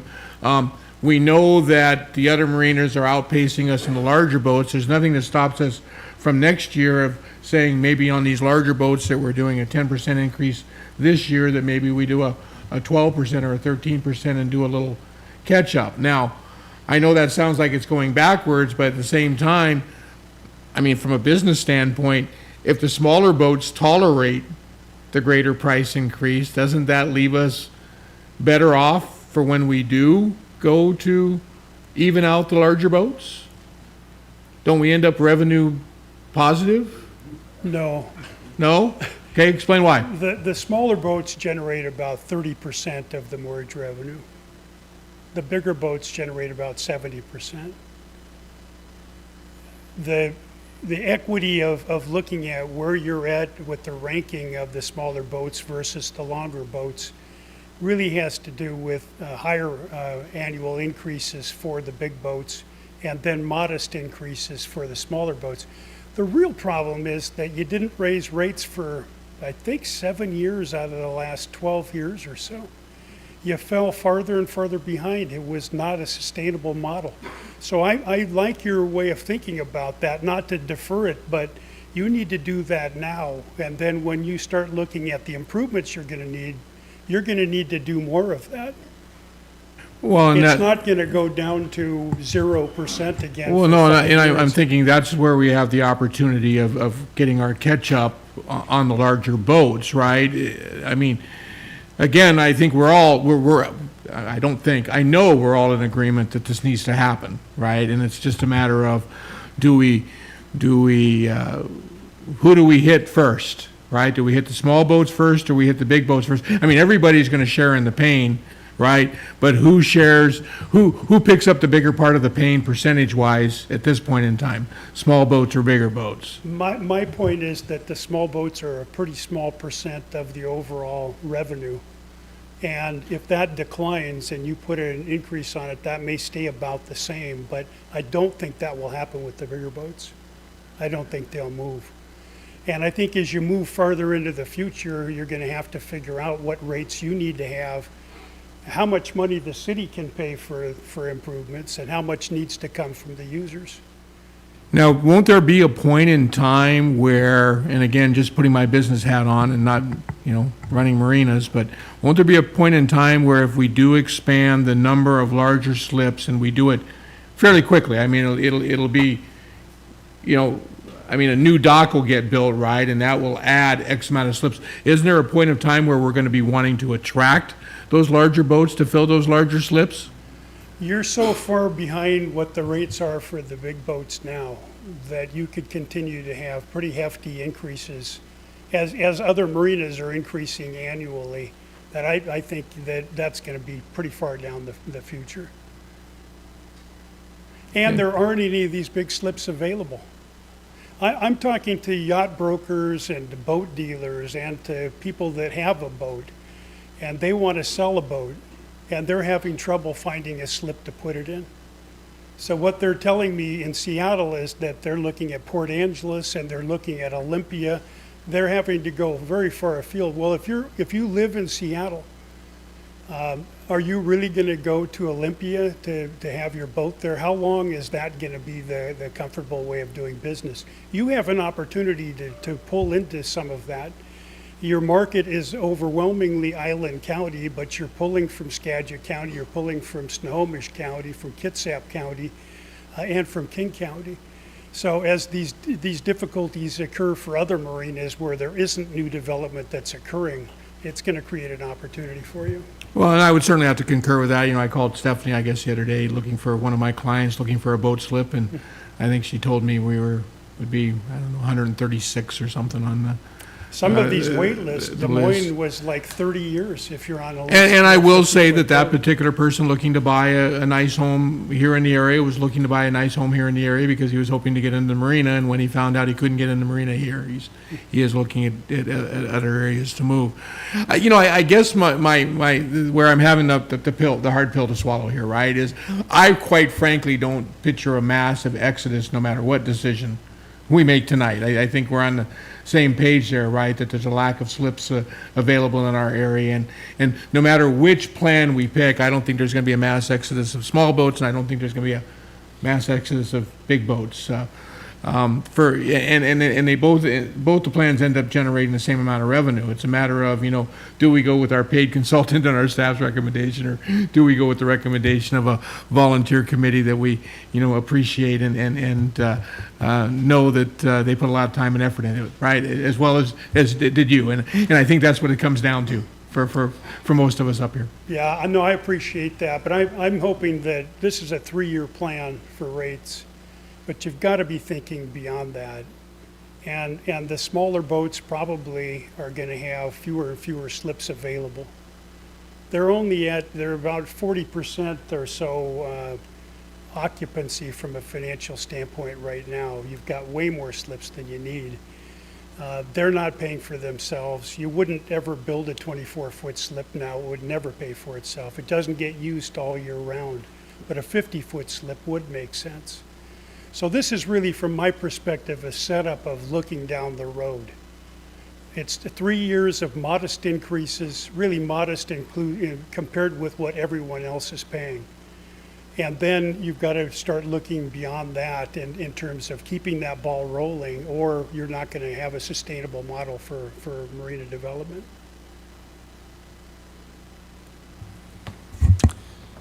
Councilor Marshall. Thank you, Mayor. What I'm hearing, unfortunately, it sounds like we're going to punish the bigger boats because they don't have a place to go. And I know what we're trying to do. I know we're trying to get to the median. I've heard that. I understand that. But my concern from the very beginning is with the comparisons of the marinas that were on the study, we just don't compare amenity-wise. And so to say we're going to come up to this level of rates, we're not at that level of service. And I know we're not at that level of service because we've vastly undercharged for so many years. There's no mistake about that. But to say they're going to have to pay more because they don't have a choice, they don't have anywhere else to go, that doesn't seem equitable to me. It doesn't seem fair. It seems like it's a punishment, essentially, that there's not a place for them to go. If we're not providing the amenities, then it's hard to compare to these other marinas and say we're going to charge the same amount. And so that's really one of the areas that I'm struggling with in this, is that, and it sounds like I've heard that several times, is, well, they got nowhere to go, and so just go ahead and hit them with it. I hear what you're saying. Really, what I didn't mean is it's not punishment at all. Their rate is significantly lower than all of the other marinas. And what we're thinking is, in terms of, do we lose small boats or do we lose big boats? And the fact is that there aren't any slips available if you're a 50-footer right now where you could move. So it's not a punishment, it's just the reality of where you're at. But it sounds like the occupancy is already lower on these smaller slips, and so if they're gonna go, and it's only 30% of our current revenue, how much of a hit are we actually taking? Whereas where we take the risk of, if the bigger boats were to happen to find a place, or they sell their boat or something along those lines, I mean, it sounds like the bigger risk is if we upset the larger boats and they do find a place to go, or whatever the case may be, that's a substantial portion of our revenue. That's the 70% of our revenue. And so again, that's where I struggle, is it sounds like we're already vacant at that smaller slip size. And is that necessarily a bad thing? Does that allow us to then reconfigure and put in bigger slips? And That's what it is. Yeah, so. Yeah, it was a marina like many were built for the fleet that existed 50 years ago. And there's all kinds of marinas. I have looked at Puget Sound, and about a little less than 30% of the slips are under 30 feet. And it just doesn't make financial sense now to build a slip like that. You can't charge enough to make it work. There are some exceptions to it in locations and whatnot, Lake Union or Lake Washington, Lake Union, for example. But what I see is that you have probably fewer slips than you have now, but they're longer. And so my point is that getting your bigger boat rates in line with what the rest of the market is then allows you to leverage on that so that you have more funds available to cover operating costs, maintenance costs, and a portion of capital costs. And I guess that's kind of where I agree with Councilmember Wiesner, is if we increase our rates and we make more money, that allows us to improve our amenities, which then allows us the opportunity to go back and bring those larger boats more in line with what the other marinas are doing. But it's kind of that you need that service before, in addition to the rate increase. And so if we can increase our rates and we can then improve our amenities, then it gives us the opportunity to then go back at these larger boats and say, okay, now it's time we need to get more in line because we're more in line with services. And so we can be more in line with rates.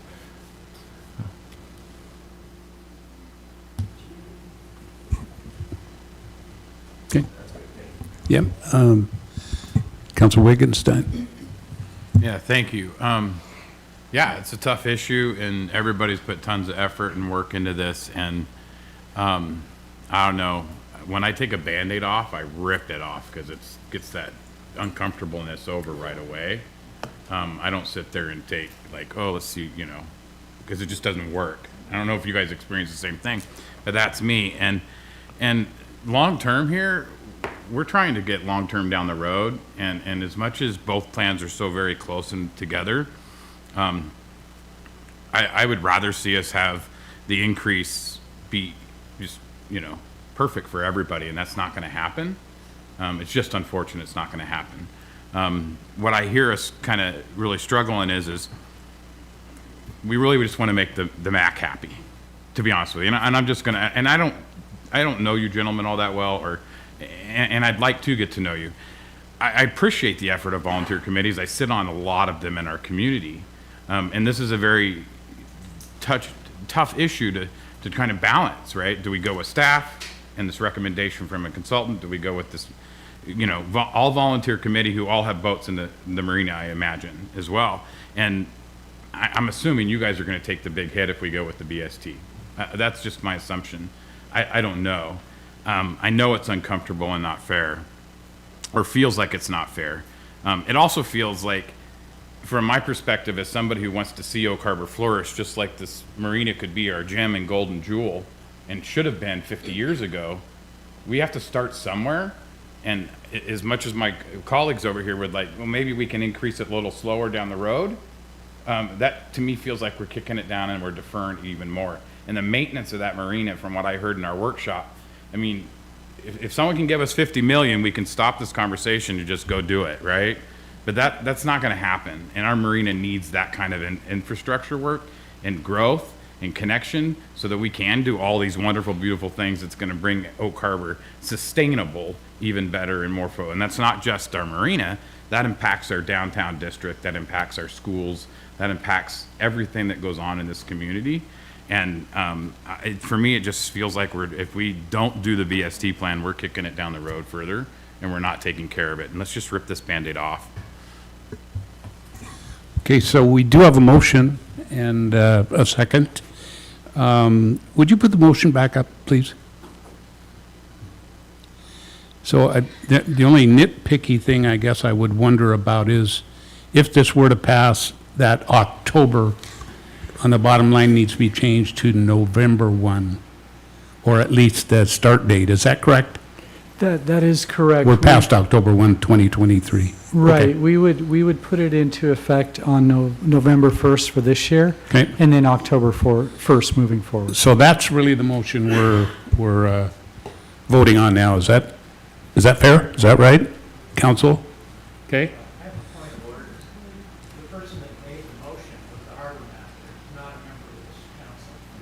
No, Stuckey. Yeah, Councilor Stuckey. That would have been a good catch, though, Ken. Yeah. I'd like to pass the buck, don't get me wrong. So we do have a valid motion and a second. Any other input? Questions? Comments? All in favor with the motion up there with that slight correction, signify by raising your right hand. All opposed? Same.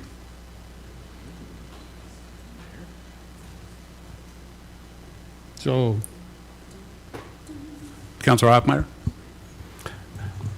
I would make the motion unless you were getting ready to do something.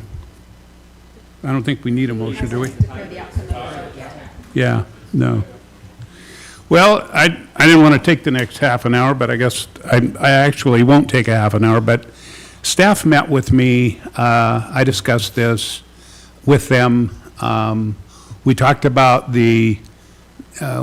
all three options. Mayor Pro Tem, I wish now, I guess, that we would have tried to settle on the one in between, because I also appreciate, I'm not going to say most of all, the Marine Advisory Committee, but I appreciate the work that they do, and I know that our marina is better because of them. I do know that.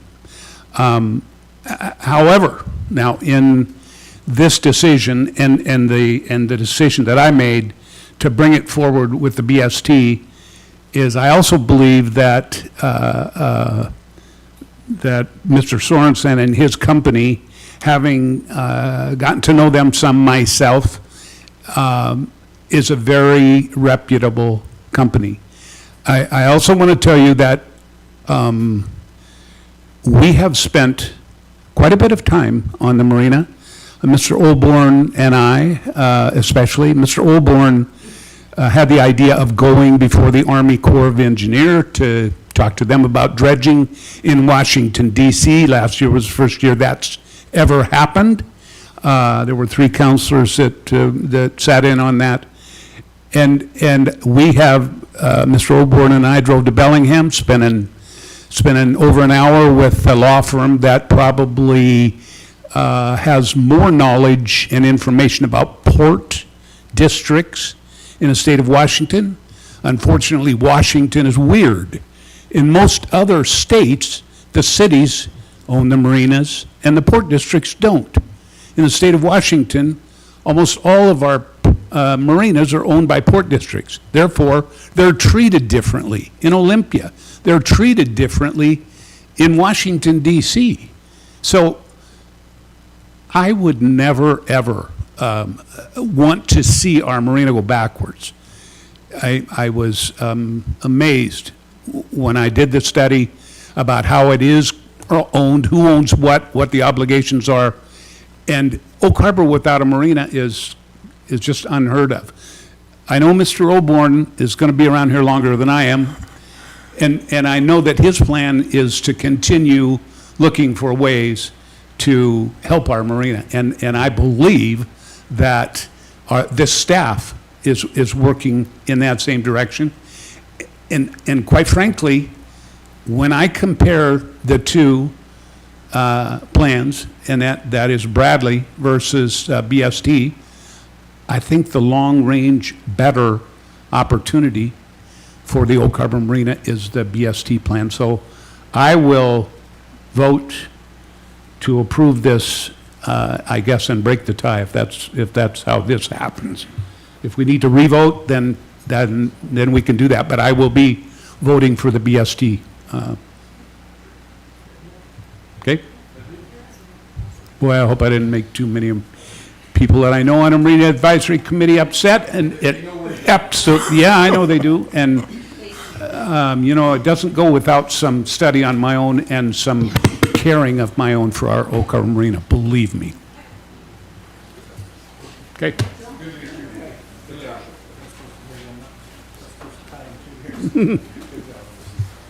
Okay. Yeah, you were joking. Okay. So it is 7:54. We're going to move on to item number 7B. I have made a couple of comments along the line that I'm not too interested in staying past 9 o'clock at these meetings, and I seriously, for medical purposes, may end up leaving if we go beyond 9, but that's, and Mayor Pro Tem will continue the meeting in my absence. But let's move on for right now to resolution, this is 7B, resolution 23-22, accepting the recommendation of the City Lodging Tax Advisory Committee for funding lodging tax/tourism promotion grants. And we have our finance manager, Chaz Webster, finance director, David Goldman. Or no, we have Wendy Horn. Grants Administrator Are you going to Wendy do two of Horn. these, two in a row? Yep. Welcome, Wendy. Thank you. Good evening, Mayor and Council. I'm going to be presenting the Lodging Tax Grant Award recommendations this evening. So just a little background. August 15th, the Oak Harbor City Council, you approved funding for the lodging tax funds for 2024 in the amount of $375,000. $50,000 of that was to go to the Island County Joint Tourism Perpetual Agreement, $161,160 for the multiple year grants, leaving $163,840 for the 2024 new applications. So we opened the grant application period from August 30th to September 13th. On the 19th of September, we heard presentations from the applicants. And then on September 26th, LTAC met to deliberate and make recommendations for the funding levels. So today, we will be requesting your approval of that.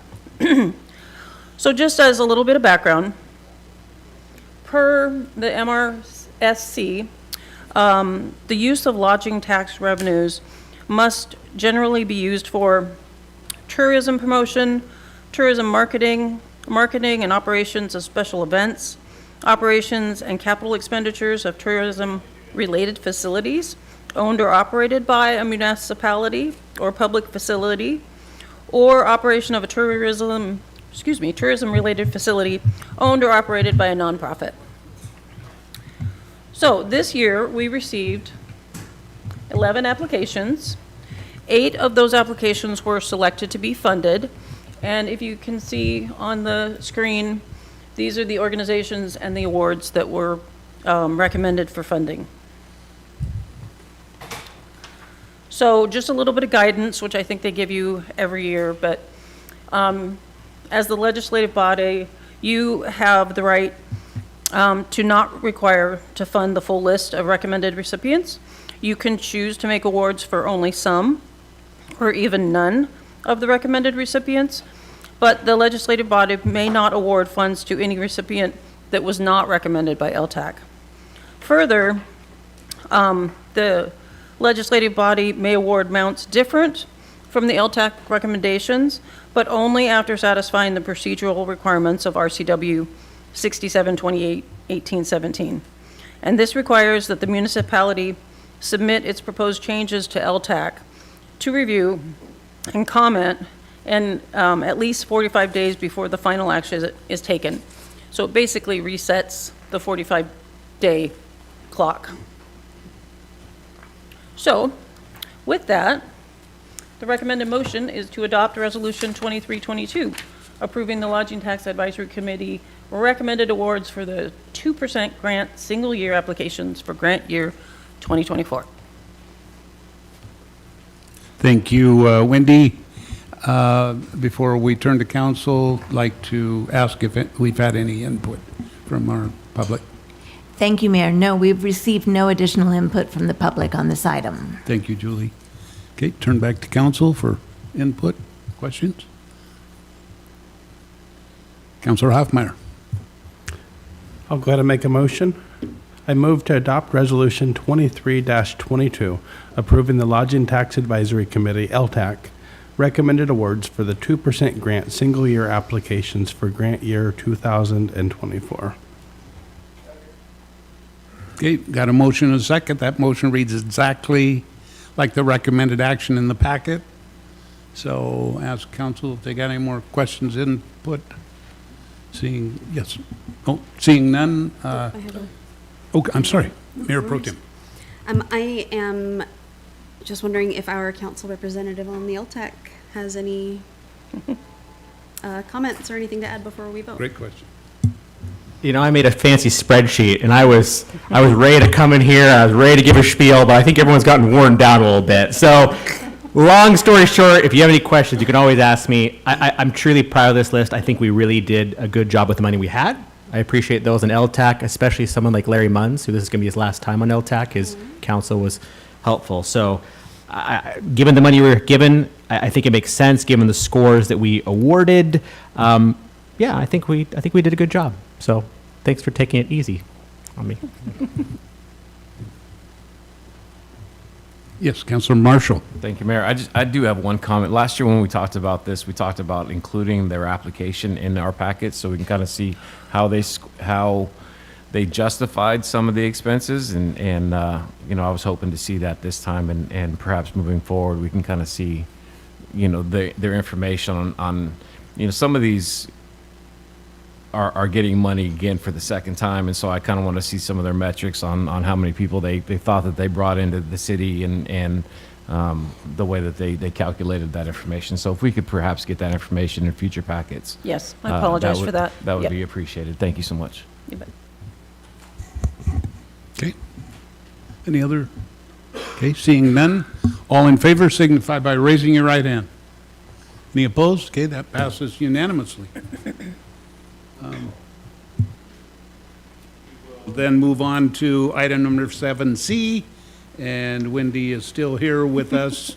This is Resolution 2323, authorization to apply for Environmental Protection Agency Brownfields Multi-Purpose Grant. Wendy? Yes. So just a little project background, as you probably recall. The council approved the purchase of 2 parcels of land on Southeast Pioneer Way earlier this year. This is the area where the carnival was this year. As you also know, there are 2 vacant buildings on the lot. The one on the right was a service station, and it's been closed for some time. And the one on the left has been a variety of businesses, most recently a tattoo parlor. So since we've purchased the property, we've completed a Phase 1 and a Phase 2 environmental assessment, and the soil and the groundwater were tested, and as expected, we have contamination. Some of the things that were found were diesel, gas, vinyl chloride, among others. Per the state regulations, we notified the Department of Ecology of the contamination. Excuse me, and the site is now listed on the Ecology's voluntary cleanup webpage. And we also applied for, earlier this year, a 2024 Department of Ecology Integrated Planning Grant for $200,000. And we were notified last week that we were awarded that. So we'll be able to spend that money before we get this. Excuse me. So just also, you also are very aware that the brownfield properties are previously owned property, previously developed, that are either abandoned or underused due to actual or perceived contamination. And the multipurpose grant allows for assessment, cleanup, community and economic development planning for the redevelopment of the sites. And under this program, the EPA may find up to 100% of the eligible costs, and there's no match requirement this year either for those dollars. So with that, recommended motion is to approve Resolution 2323, authorizing the mayor to sign the application to the EPA for the Brownfield Multipurpose Grant.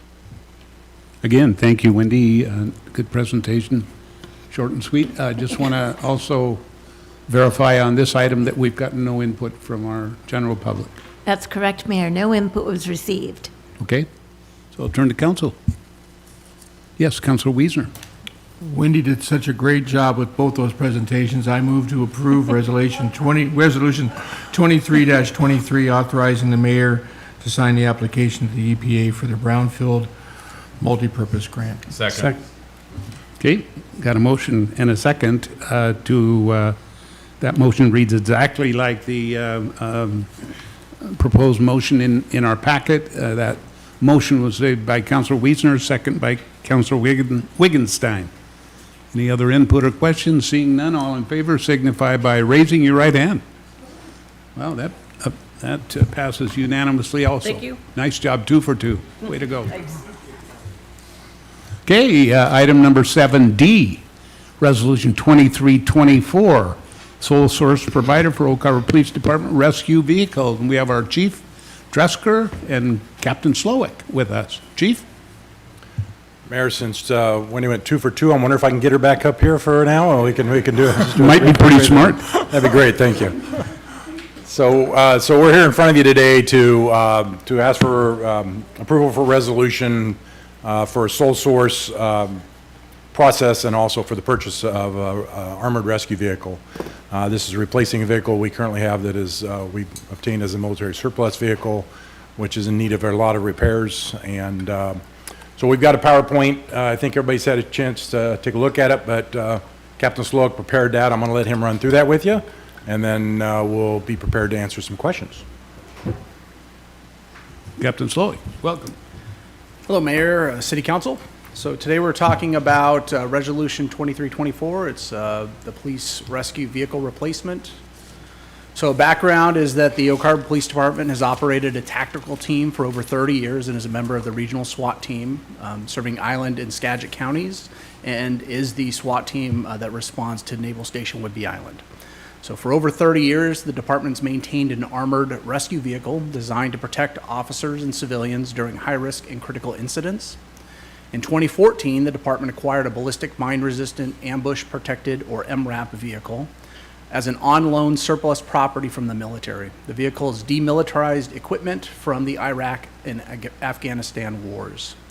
OHPD is the only agency with an armored vehicle in Island County, and Washington state legislatures in 2022 considered banning all law enforcement agencies from possessing MRAPs as part of House Bill 1719. Thankfully, it did not pass. But that doesn't mean that somebody can't take that up again. So here's what our MRAP looks like in comparison to like our motorcycle. It's a very large 6-wheeled vehicle. I think most everybody has seen it. So the situation with the vehicle, again, it's six-wheeled. It's built in 2012. The vehicle weighs 57,000 pounds. The weight and size of the vehicle requires special driver's training and restricts the use of the vehicle on certain roadways and bridges due to weight capacity. Manuals and parts are not available to the civilian market, and it makes repairs very difficult. The city mechanics are very limited on what services they can provide, and currently there is not a repair facility in Washington state commercially. There are a lot of people that offer backyard repairs, prior military service, all those type of things, but we can't take part of those as a municipality. And we've reached out to the military in assisting us, so the National Guard and the Army, in assisting us in making repairs, and they're unable to provide those services. So the situation with the MRAP is that in the last month, it suffered a damaged wheel hub and a drive gear on one of the wheels, which makes it inoperable. Currently, the front windows and other ballistic glass are delaminating, causing visibility issues in being able to drive the vehicle. It has an central air system which runs the tire inflation and brakes that's leaking, and we can't get repair manuals to fix it. Has a turbo failure from high idle time from the dirty exhaust. And we got a quote to repair it from a commercial vendor out of state, and it's $30,000 to $35,000. So it's a pretty high amount. So our course of action that we're looking at are either to repair the vehicle, return the vehicle to Department of Defense, or replace the vehicle. So what we're making a recommendation is to replace the vehicle with a civilian civilian purpose-built armored rescue vehicle. So the advantage of a civilian purpose rescue vehicle is that it's designed for law enforcement purposes with no modifications needed. It does not require special driver's training. Anybody can drive the vehicle. It's built on a Ford chassis, so an F-550 chassis and Ford engine. It's not limited to roadway use or because of the weight capacity. Parts are readily available through standard supply chain and through dealerships. Maintenance can be performed by our city mechanics or at a Ford dealership. Avoids future possible legislative changes involving military surplus vehicles, meets best practices of the National SWAT team guidelines, having a vehicle that has a capacity of 10 to 12 people, and most of all provides protection for officers and citizens from gunfire during response to a critical incident. So of the options that are out there to us, there are really three options. One is purchasing a new vehicle. The new vehicles take about 10 to 14 months to be built. They cost anywhere between $280,000 to $341,000. You can buy a refurbished vehicle. Currently, there are no manufacturer in the United States that has a refurbished vehicle available. The refurbished vehicles coming on the market are 2004 to 2008 models, and the prices that we've been quoted is $168,000 to $220,000.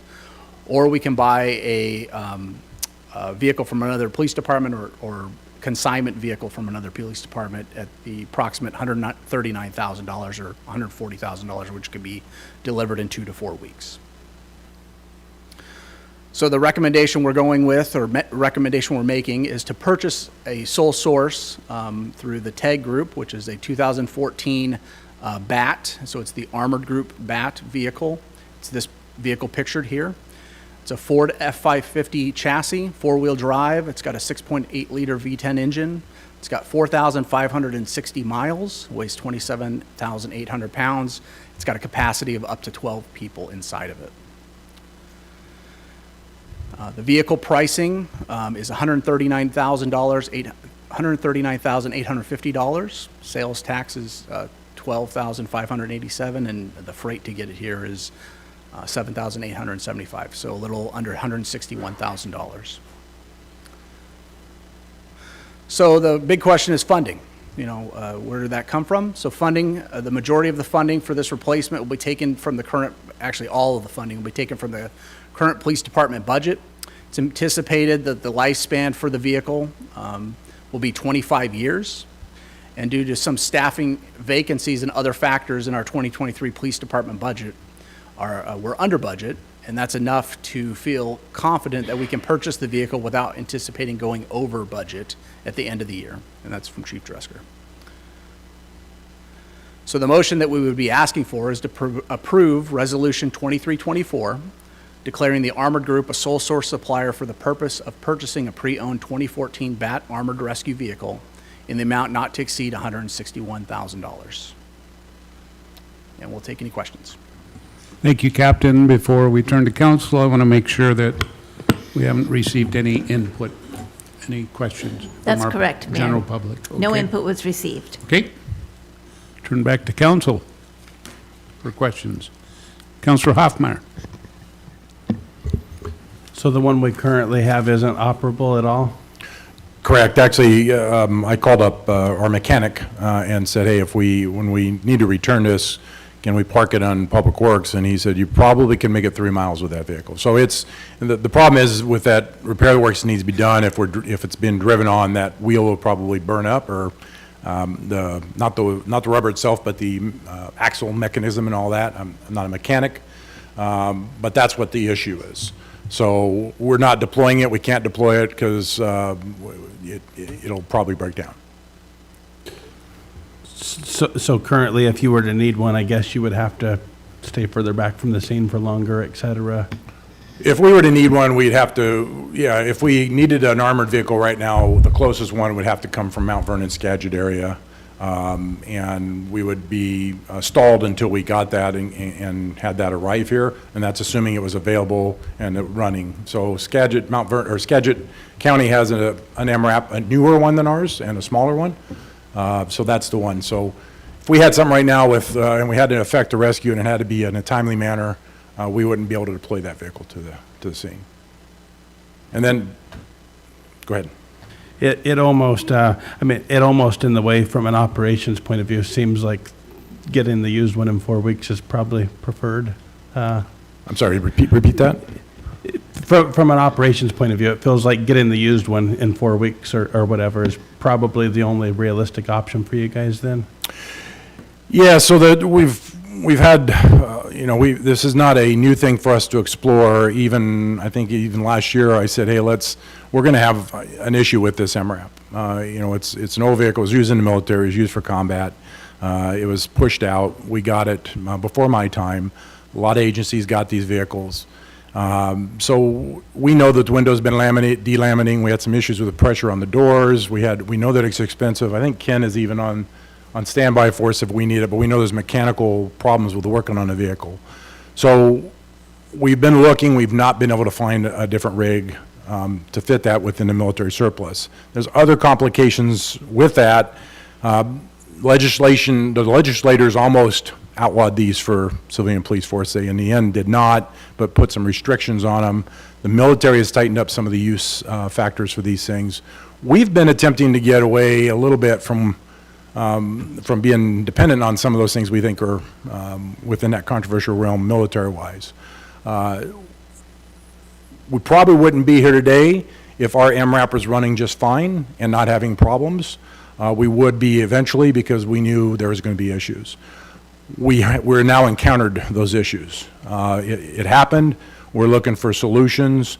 We've been looking for solutions. We've had a lot of conversations. Captain Slowick's done a good job of reaching out to some armored companies to see what might be available.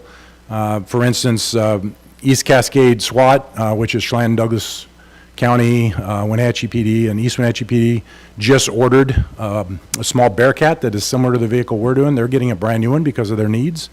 It's going to cost them $390,000 to purchase that new vehicle, and it's not going to be delivered for 1 year. They've got an MRAP too. It's one of the smaller MRAPs. With us right now, we can't locate those, and we believe we're better off at this point in time based on the circumstances presented to us, based on the possibility of the funding we have available right now, and the timeline and locking into this vehicle, that this is the best way, the quickest way to go. Now, if we thought there was another one, it might take another month or two, we might say maybe we will look at that. But we don't see that on the horizon. So this is the right vehicle, the right time, the right circumstance to provide that protection and mission need we need. Well, thank you very much for bringing us a solution to the problem, and I know we want to keep you guys and the community safe, so thank you. Councilor Stuckey. I would love to be in that when you brought it to the dealership for repairs. That would be interesting. Couple questions. So refresh my memory. The current MRAP we have is what year? 2012, I believe you said. So that's 2 years older than the one you're looking at. Correct. Why do you think this one will last 25 years when the current one hasn't? Well, because the current one was built to military specifications. It was built at a heavier, it was built armored for military specifications with their mission in mind. We know there were rollover problems with MRAPs at one point in time. We know the weight becomes an issue. For instance, in Chelan County, and I don't think we encounter that here, when you get to that weight level, there was actually one bridge in Wenatchee we could not go over with that vehicle. You still got to be cognizant of your weight. The military, when they DEROS those, or whatever they call it, when they surplus those, it means that they've met their limit on those vehicles for whatever reason, and it's going out. So with this particular vehicle, it's 4,700 miles on it or something like that, which was put on by one civilian agency, the original purchasers of the vehicle, and they've had that, and by the way, their population, just for your information, is about 37,000. They've had that vehicle, they purchased it from the manufacturer. The only ones operating that vehicle were them, not, and no disparagement on the military, but not the 20-year-old military people that are all around, in Iraq and all that kind of a stuff. Very good purpose for what the vehicle is. It's operated well for us. So this vehicle has been, I don't want to say babied more. We know the mileage on it. We can see the thing on it. We're going to put eyes on it before we actually make a purchase. And so we believe that under their care and under our care, it'll operate for that long. Last 3 years, how many times has it been used? Like outside of training? Our MRAP? Correct. Last year and a half, 8 times. Okay. If something major were to happen, the Navy's got nothing. Well, I wouldn't say the Navy has nothing. I'm not aware of them having an armored vehicle in our area for that purpose. Sure.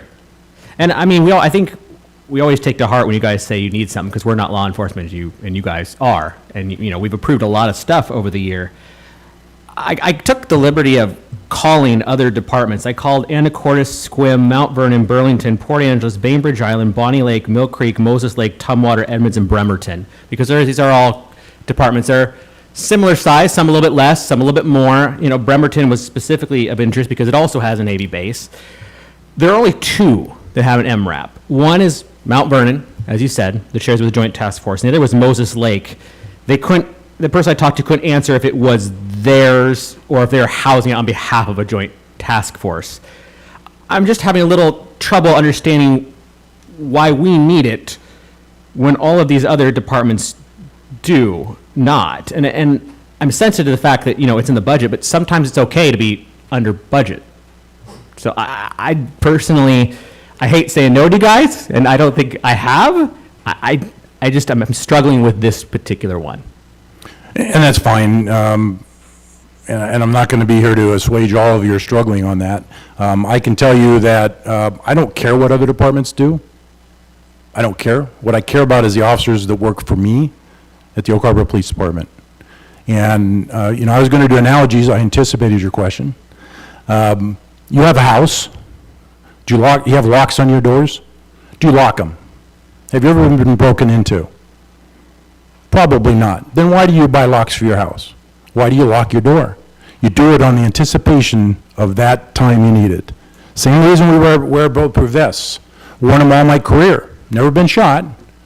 I've wrestled with a guy with a shotgun in a car, and he shot it off. Didn't hit me. I've pointed my gun at people. I've had it pointed at me. But I wear that ballistic vest for that time when I need it. 35 years of my career, never been shot. I anticipate retiring without that happening. But I've had that. So it helps protect me. Not only does it in reality protect me if I get that incident that I'm involved with, it also makes me more confident and competent to do my job, knowing I have that level of ballistic protection. So in Wenatchee, when I left, I was 28 years in Wenatchee. I was on a SWAT team for 16 years and then became commander. We had an MRAP. We used it on our operations when it was needed. Never got shot at. 2 years after I left, 3 rounds in their windshield when they were driving up a driveway. So that's why I want this. I don't care what other agencies do. What I know is this is a standard vehicle, and I don't know who you talk to, but if you look around the country at agencies that deploy a vehicle like this, it's important. This would be the only one on the island for Island County and us, and also for the regional task force. If I have an incident with somebody who's been shot and they're trapped behind a tree, and the only way to get them is to drive a patrol car up that bullets slice through like paper, or drive an armored vehicle that I can come down here and get to rescue that person, it's an easy choice. So, that's where we come from, and I don't care what other departments do. I care about my officers. Has there been any conversation? I mean, obviously, I understand the trying to jump on this one, it's time sensitive, but has there been conversations in the past with the county finding a way to share the costs on one? Because a lot of these departments, they said the county has one, or state patrol, and I know we're on an island, I know that's unique, but has there been conversations with the county of saying, hey, can we partner We've on something like engaged in this? discussions. When you talk about pooling money to purchase items, then you start talking about ownership, you start talking about when is it going to happen, you start talking about approval for budgets. What I can tell you is we've had this MRAP, county has not. I believe we should be leaders of law enforcement within our island. I think we should be leaders of law enforcement within our region. I think providing this level of protection that can be used on our Navy base, on our island, in our city, or in Skagit County as part of a regional task force, we're leaders. We have the money in the budget. I'm not asking for extra money. And barring some critical incident that puts us over the top of where our budget is, we're going to stay under budget. If we have a critical incident, it's probably be us deploying this vehicle to some critical incident. So we can engage in those conversations, and if you don't approve this, we will engage in those conversations. We will miss out on the opportunity for what we believe is a good vehicle for us at a great price for the purpose intended. Mayor Pro Tem. Thank you, Mayor. I had many of the same questions. My very initial response was, since this is the only one on the island, you know, if there were conversations with the Department of Emergency Management or Island County Sheriffs, because it seems to me like there's a good partnership opportunity there. I've helped out as public information officer for DEM for a while, and I, responded to a couple scenes where the MRAP was deployed. And I was on council when we originally obtained the MRAP. We got it for free surplus. We just had to pay to get it here, and a couple other nearby municipalities also got one, and so we had several of them trucked. I think it cost us $3,000, Tony? It was like 7 or 8. 7 or 8? Yeah, at least. 6. I was like, yeah, 3,000 was what in my head. But yeah, anyway, all we had to do was get it here, and we thought, well, this is great. And so we obtained it with the understanding that it would be demilitarized and it would be used as an operations center or filled with medical supplies, etc. What would be, is that the intended use of this vehicle, or would it, because the one that we have is not, armed per se, armored but not armed, what would be the intended use of this? Would it still be filled with medical supplies and used as an operations? So this would still be under the same use as the MRAP was. It would be replacing the MRAP. The MRAP would be returned to the military. So it's a multi-purpose vehicle. So let's take the scenario I presented where somebody gets shot and they're laying behind a tree or an item, still under threat of gunfire, and you got to go up and rescue that person. So we can safely put our TAC medics, into the back of this vehicle with our rescue squad to go in there, get this vehicle in a position to be able to rescue this person. As soon as this person is put into that vehicle, the TAC meds can then safely, in an armored vehicle, start applying immediate first aid, which can be critical within the first 3 minutes of a gunshot.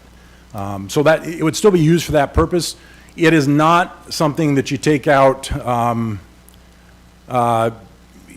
to set up just a medical point or something. It's made to go into an environment where a threat could be posed to the people going into that environment and out of that environment.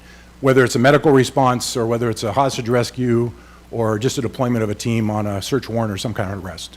Same purpose as the MRAP. Okay. Yeah, that was important to us at the time, that it was not necessarily a show of might, or, that it be demilitarized. And I didn't answer it. It is not armed. Thank you. And on that note, I'm sorry, police vehicles aren't armored? No. Did everybody else know this? Am I the only person learning this for the first time? No, none of our vehicles are armored. This was the only armored vehicle. We even have a command vehicle we got from the Navy for free, which is great for us, but it's a command. It's where we sit and monitor the situation. It is not armored. This is the only armored vehicle we have. I just assumed police cars were That would armored take a lot my more entire money. life. Well, that's why they were so expensive. My goodness. Yeah, that's news to me.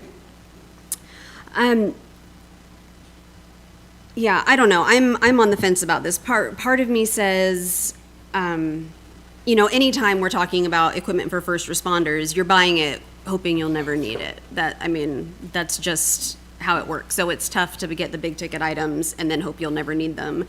I'm tempted to say it's your budget, and if you've got extra money in your budget, get the thing that you think you want to get. But I'm also keenly aware of all of the other things that the police department also needs, and that there might be an opportunity there to loop in the sheriffs and loop in emergency management and loop in the Navy, et cetera. But I realize that that's easier said than done. That can involve a lot of red tape. So I don't know. I'm on the fence about this one. So I will wait and hear what the rest of my peers have to say. Yes, Councilor Wittgenstein. First question, what's it cost to replace a squad car if it was totaled due to a shootout? 70,000 probably, something like that. And so for 160, right, we could almost buy 2 squad cars, which means we would be good for 2 events, potentially.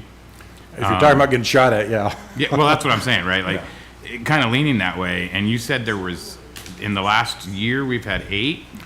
You're about a year and a half, is that So correct? About a year and a half. 8 incidences, both on and off base, I'm assuming as well, where that has been a lifesaver, is what I'm assuming. No, so I don't know if I can designate it as being a lifesaver. There are events where we've taken this to deploy officers. We have not had a downed person to rescue. We have had these where we have deployed officers to a search warrant or an incident where we believe somebody could be armed with inside, and to get them safely to that incident. And in fact, at least one that I'm aware of, if not a couple, where we've broadcast from within that vehicle, getting it close enough that we can broadcast, because our whole intent is to get them out into a de-escalation, and you broadcast over a PA while you're protected by that vehicle, and you're close enough for them to listen and comply. Okay. Yeah, and I'm kind of in the same boat of, is this the best use of your money that's over budget for the police department with all the other things that may be needed? Is this the most important? This is a priority for us, yes. Okay, thank you. Councilor Marshall. Thank you, Mayor. I believe one of the primary functions of government is public safety. And I know that Chief Dresker is keenly aware of what his future department needs are. And if he says, in my opinion, if he says this is something that they need and he's got the budget for it, then I support it, and so I think that this is we don't want to have to use the fire trucks. We don't want to have to use police or, ballistic vests, but those are things that we have in the event of a need. And this sounds like there is a need and you have the budget for it. And so I do support this. I think that it's important, and I will be voting in favor. Yeah, unless anybody else I'll make a motion unless anybody else got more. Okay. Councilor Stuckey. So in the case where you're serving a warrant, is that something that's instant, or is that something that can wait a few hours? What I'm asking is, could you get, in those cases, the MRAP from the Joint Task Force? I mean, I understand that you're not going to get that in 20 minutes. But is that something you can't, do we have access to that? Potentially, yes, and in fact, on probably several of the warrants that I'm talking to you about, or several of the arrests, we've utilized theirs and ours. Sure. And there's a reason for that deployment, because a traditional thing, and this is simplifying it, is you do an invisible and a diagonal deployment if you can. If not, you at least do a diagonal deployment. Now that's simplifying it. Why don't you park out front? Because they go out the back, right? So you try to anticipate the threat areas, you try to anticipate escape areas, and so we've on several occasions on these warrants used both armored vehicles. And hypothetically, if this weren't approved and you had that money in your budget, is there anything else that's kind of next in line in your priority, or is it just this and you haven't even... Armored vehicle. So nothing next in line? Armored vehicle. Fair enough. Mayor Pro Tem. Thank you. You may have said this about returning it to the military. What happens to the current MRAP if we replace it? We return it to the military. And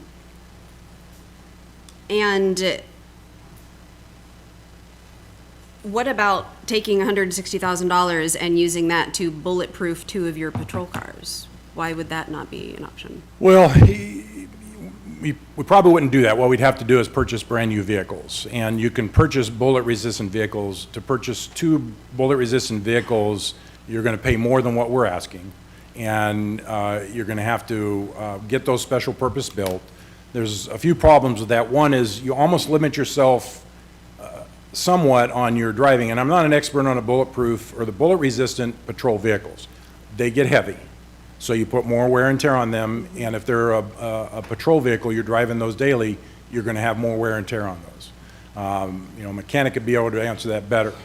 Then when you're using that vehicle, you can deploy 2 people typically from that, because you're going to have a cage in the back with doors that don't open from the inside, because that's what our patrol vehicles do. Otherwise, you can't use it as a patrol vehicle.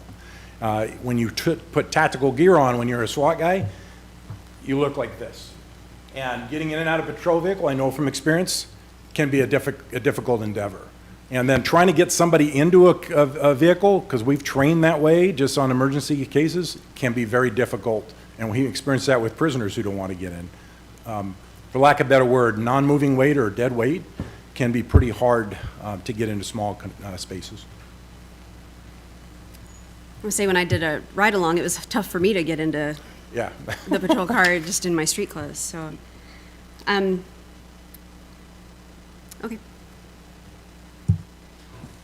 Anyone else? I'm sorry, we had our open mic. Yes, Councilor Marshall. Thank you, Mayor. I move to approve Resolution 2324, declaring the Armored Group a sole source supplier for the purposes of purchasing a pre-owned 2014 BAT armored vehicle. Second. Got a motion second, reads exactly like the proposed motion in the packet. Motion made by Councilor Marshall, second by Councilor Hoffmeyer. Any other input or questions? Seeing none. All in favor signify by raising your right hand. And all opposed, same sign. Okay, that passes 4-2.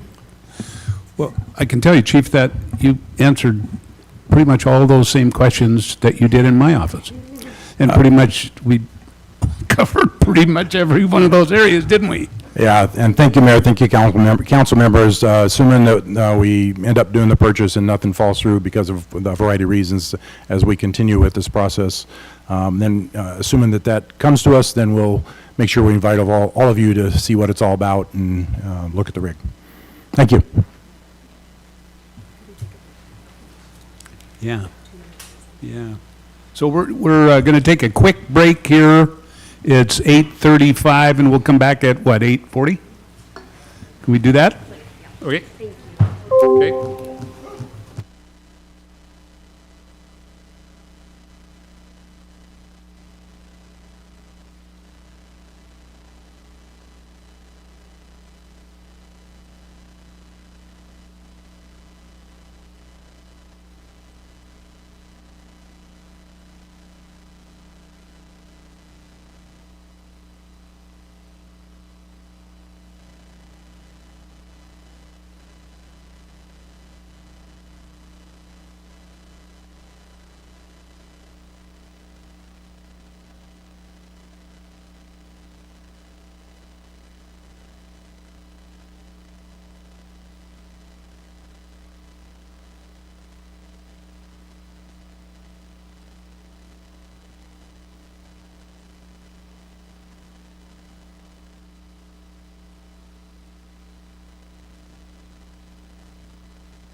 Okay. So, this is Oak Harbor City Council, regular meeting, October 17th, 2023. We took a short break.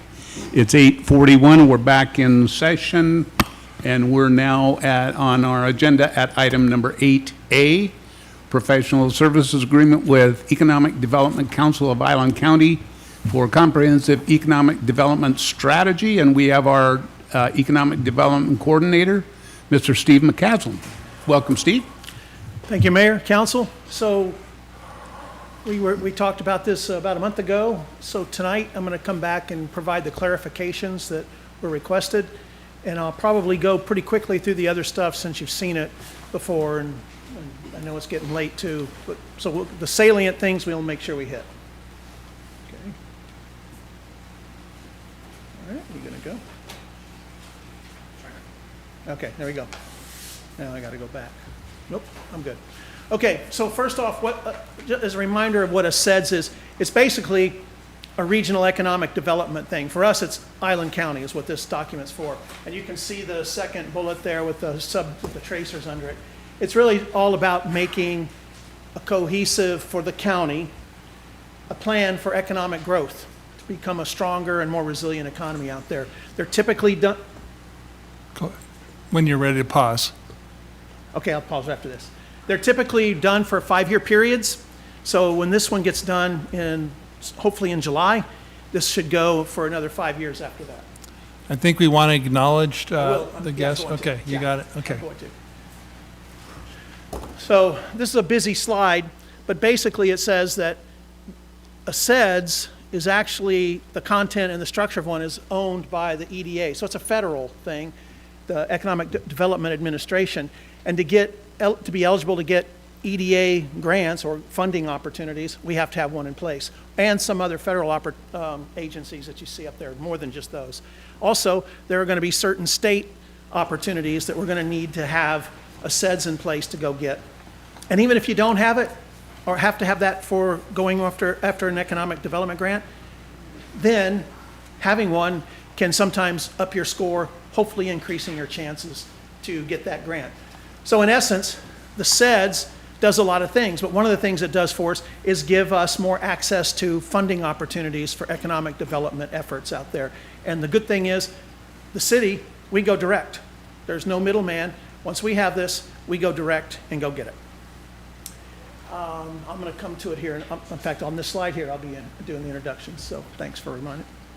So originally, this was briefed back in April. I failed to mention that last month, so that's my bad. But ultimately, it's the 3 municipalities, so Langley, Coopville, Oak Harbor, and the county, all going together to get this done through the Economic Development Council, the EDC. So the EDC is the consultant right now, and well, you don't see her on the thing, but they dialed in. Sharon Sappington, the executive director of the EDC, she's the consultant, but doing the scope of work is Dr. Jennifer Novak, who is the sub-consultant. She's also on the dial-in right now, so they're all here.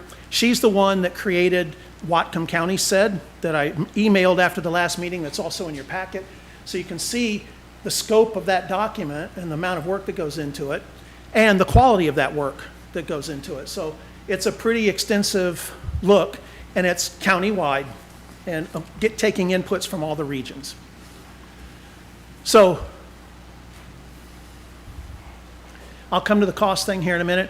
When it's all said and done, we get all the material, we get the document, we get all the stuff. So we're paying, we're getting stuff out of it there. Those things will also help me with our city's economic development strategy. A lot of that stuff will help with that too. Nothing's changed on the scope of work, so I'm not going to belabor this slide. There's still 4 tasks. The deliverables, the first 2 are done. We're just about to get, in the next couple of weeks, number 3 up there, the draft that'll go to the review committee for edits. And then once that's done, it goes out for public comment for 30 days, comes back in. All of those things are incorporated in some manner. And then it goes to the Island County Board of County Commissioners for approval. Once that gets through that approval, then it goes to the Economic Development Administration, the EDA, for final approval, and they'll come back, it'll either be, we're good to go the way we are, or we'll have to make whatever edits and changes that they tell us to make. So that's how that process is going to go. The scope of work hasn't changed, so you've seen that before. I don't want to belabor that one. Oh, there you go, going the wrong way. I hit the backward button. Nothing's changed in the terms and fees, so all that's the same. The cost, as you recall from last month, it's based on county, it's $85,000 is the total contract, and each of the three municipalities and the county are paying based on population. The county's covering all the unincorporated areas, so our population, which is a little over 28% of the county, accounts for $24,000 of the $85,000. It's scheduled to be delivered by next July, and by all accounts, we're on schedule. I sit in on the monthly meetings and other types of meetings that we have outside of that. So it looks like things are going pretty well. And so this is the recommended motion and that we have, and I'll leave it open for questions now if there are any that I didn't answer. Thank you, Steve. Before we turn to council, I'll verify with our city clerk that we've had no input from our public. Is that correct? That is correct, Mayor. Okay, turn to council. Questions? Yes, Councilor Wiesner. Thank you, Mayor. Thanks for that presentation. Is this a document that we're updating, or is this the first time for us? I'm pretty sure this is the first time. Yes. And this EDA funding that aside, and I get it, there's other funding out there, but the EDA funding, I mean, what kind of funding is out there? I mean, is this something that's awarded year round? I mean, is there millions and millions and millions of dollars rolling around, or? Well, there's a lot of money that they do fund, and it comes in a couple of different areas I'm not exactly as familiar with, but there's a lot of money, and if it's something that matches what we're trying to do, it gives us another revenue funding source to go get money to help us with our economic development efforts. I can get a little bit more example about this. This, we discovered, I didn't know what a SCIDEU was. And we were doing a EDA grant preliminary study, and the first thing she says, well, where's your SCIDEUs? And then I contacted Sharon Zappington, our executive director of the EDC, and she knew what it was, and so she knew that was something that needed to be done at some point. And so we appreciate their effort, and it was the city's initiative, staff's initiative in looking at grants, and felt that would help us in our pursuit of grants, that we encouraged the county and the EDC to do this. So that's why we really support this on a staff level. And Sharon, you're welcome to add any, Sharon Zappington, any comments you want on this issue. Great, thanks, Blaine. Jennifer Novak is here also. Jennifer, would you mind speaking to the size of grants and the amount of funding that's available through the EDA compared to other entities? Yeah, so the EDA has several buckets of funding. One funding bucket is infrastructure, and I would say that this is one of the larger buckets of funding available at the federal levels. It's definitely much larger than most local or state funding opportunities. So it's really important for a lot of communities, particularly communities that have a lot of infrastructure needs, like things related to ferries and marinas and bridges that are very expensive to repair or to build new ones. Those are great projects for the EDA, as are projects related to workforce development, which is another big need in Island County. We have a lot of employers that are reporting to us that they need workers and that they need certain special skills. So putting together an application for a workforce development program is also something we could do. And then finally, another pool of special funding is disaster recovery. So there is a pool of funding right now that's currently available actually to Whatcom and Skagit and Clallam counties, as well as the tribes in those counties, the Lummi Nation, the Upper Skagit, and the tribes out on the peninsula for the floods that occurred in November 21. So the counties that have a SCIDEU can really easily apply to those funds. And those funds already take a while to become available. So that flood happened in 21. The funds just became available in the past 6 months. So you want to have a SCIDEU document on hand so you can apply to that money as soon as it becomes available. And to one of the counselor's questions, it is typically available until it's spent. So that's another reason to have one on file and updated.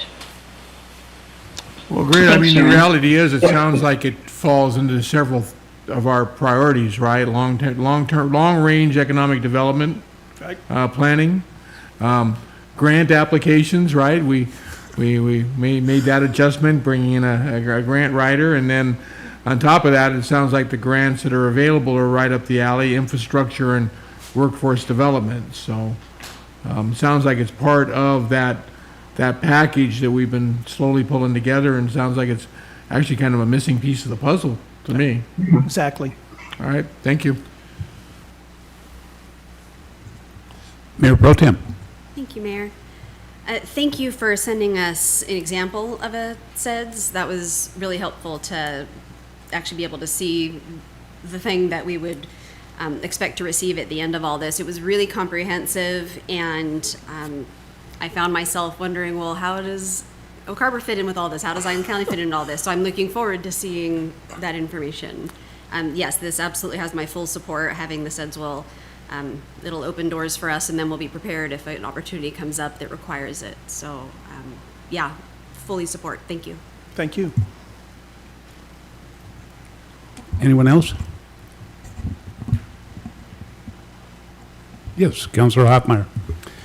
I remember back to when council was creating this position, the economic development coordinator, and I think, one of the counselors said that, we really didn't even know what we didn't know yet. So, thank you.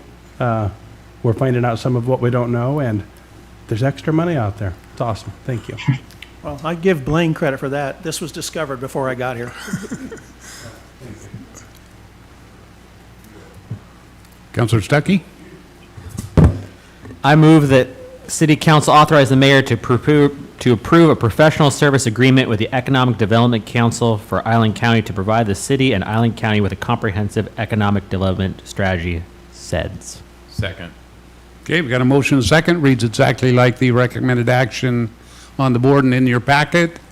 Any other input or questions? Seeing none. All in favor signify by raising your right hand. That passes unanimously. Thank you, council. Okay, we'll move on to the last item on our... Jennifer, Sharon, thank you. Yes, Thank you. Thank you. Thank you. Yeah, I don't want to sound like I'm in a hurry here, but... Mayor, We'll move to item, yes. before we do this item, I would recommend you do at least probably 40 minutes or so, extend. You got your 9 o'clock deadline. Oh, yeah, I guess we do have to... Yes, Mayor Pro Tem. Yes.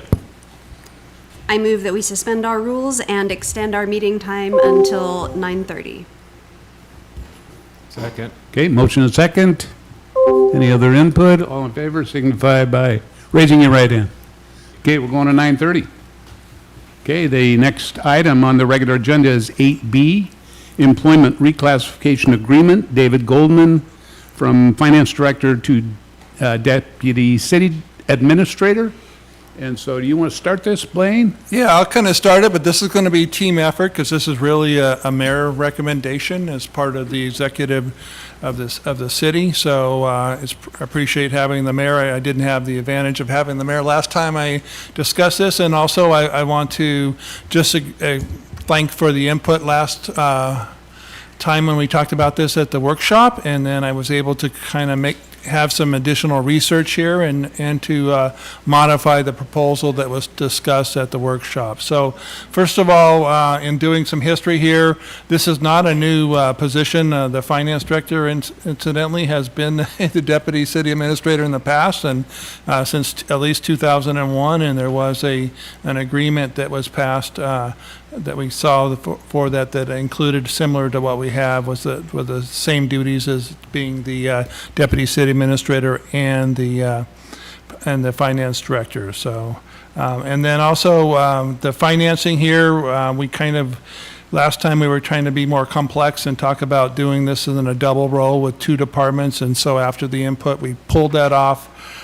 So there is some cost there instead of the savings, but I certainly think with the efficiencies and with the new funding that's coming forward, it will well play for the nominal cost there on doing this new position here, this reclassification. So moving on to the next slide here on process. We've received the council input, like I acknowledged earlier here. And we kind of morphed this into a more flexible hybrid position with just one department and then extra duties as the deputy city administrator. And then we're doing an updated agreement here to make the upgraded agreement more comparable with some of the things we learned through the class and comp study. So, and then lastly, just to go through this fairly quickly and then allow the mayor to make any additional comments here. Here is the recommendation here. We did look at our ordinance, and after looking at other municipalities, we didn't think we had to do an ordinance change. There was enough flexibility in there, and then we did have our city attorney help us with kind of updating the agreement here and basically having 2 job descriptions that this position would do. It'd do all the position of the finance director, and then also have the deputy city administrator's position. With that, Mayor, you can ask any comments and take it from there. Thank you, Blaine. So I'm sorry that I wasn't here the last time. I think I could have answered some questions.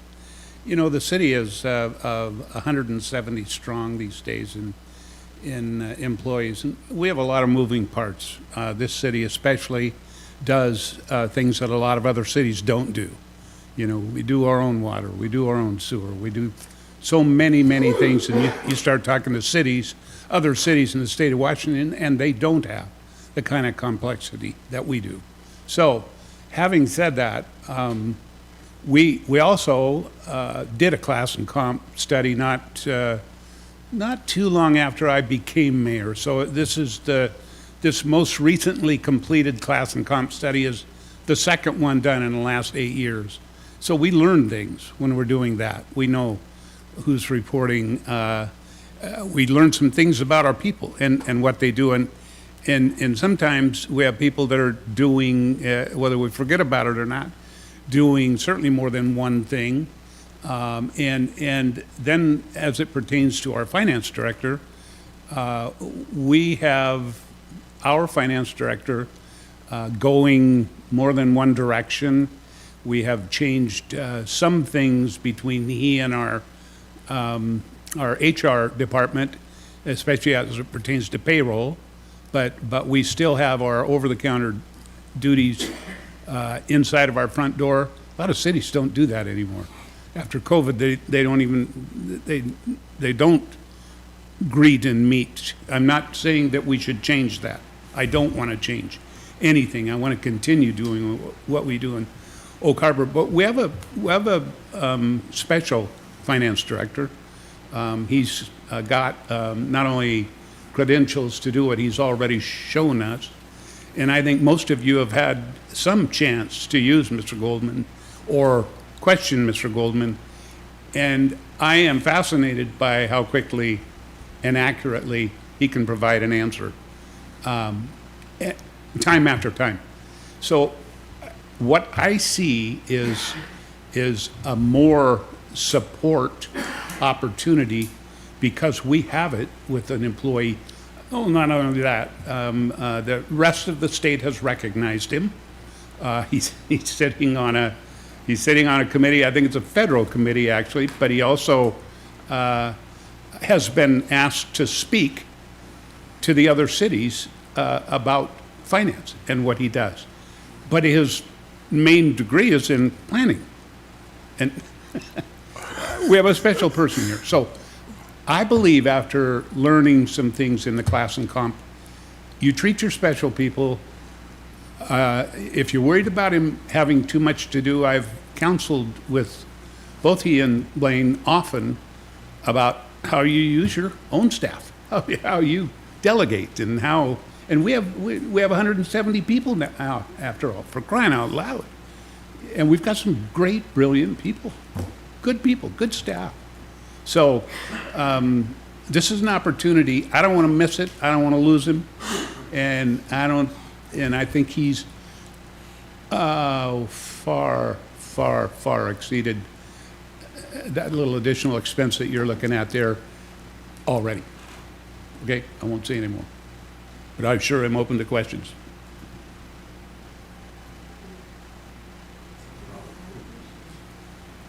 Oh, didn't we do public comment? Yeah, we did. Yeah, we did that. We covered that. Yes, Mayor Pro Tem. Thank you, Mayor. First, I want to say thank you for eliminating the development services portion of this equation. I think it just unnecessarily complicated appreciate what you were trying to do, but it complicated the issue. And, going back, so I'm in year 12,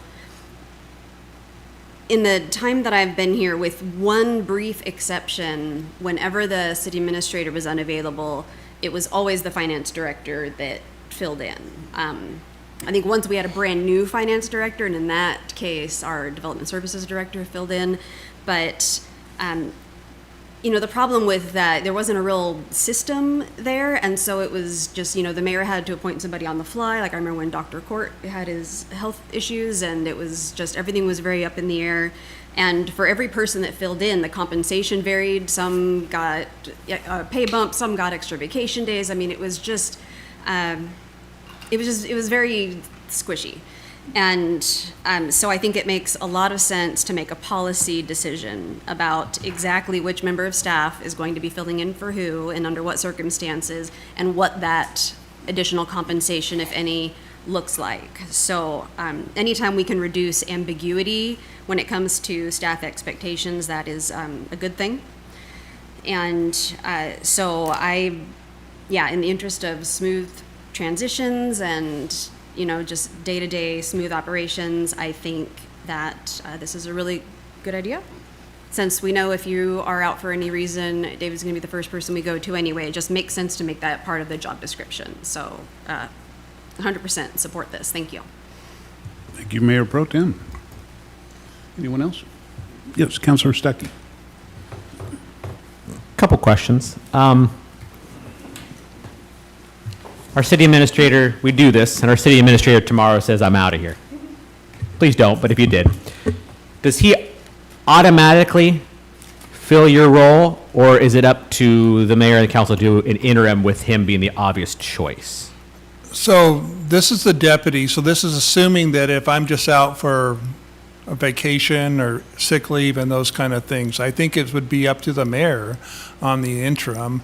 Obviously, the deputy city administrator would probably be the one naturally that would make it, because that person's already kind of doing it, so it helps with the succession planning. But this is not a plan for me going away and then having an interim. That's a different issue, and so we really can't address that issue. What I can address is occasionally I have to go on vacation, occasionally I have to delegate authority.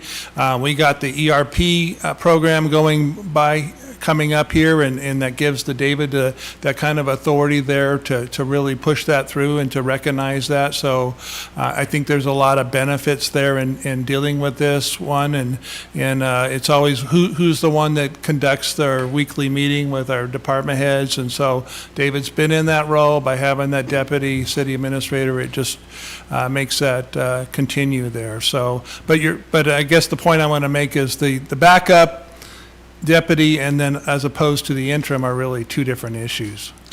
And so while you're here, I understand you mentioned delegating, but while you're here, for the most part, people are still reporting to you. They're not reporting to him, he's not reporting to you. No, and I think in talking about it, I talked about having him, another department report to him, and after kind of the input from the council and the complexity and the idea, that might happen in the future.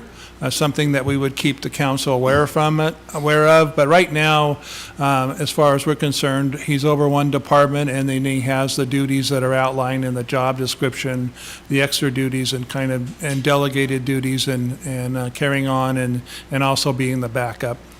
And I understand he's kind of already been doing the job.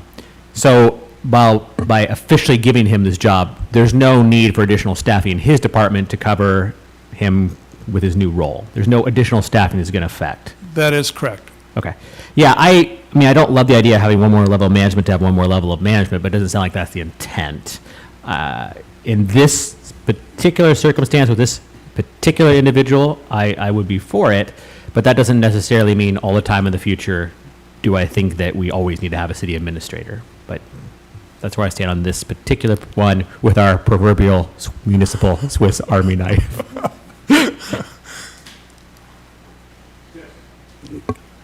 Councilor Wigginstein. Thank you, Mayor. Yeah, as we talked about last time, this has changed and morphed quite a bit from that conversation, from what I can tell. I do have one question, and I have a couple other thoughts, but I want to ask the question, is this about giving Mr. Goldman what is rightfully deserved in what he's already doing and making sure the T's are crossed and the I's are whatever, right? It's been a long night, right? Is this about making sure we're compensating Mr. Goldman the right way and making sure that he's got the necessary title to go along with that? Or is this about creating a position that would better affect our city longer down the road?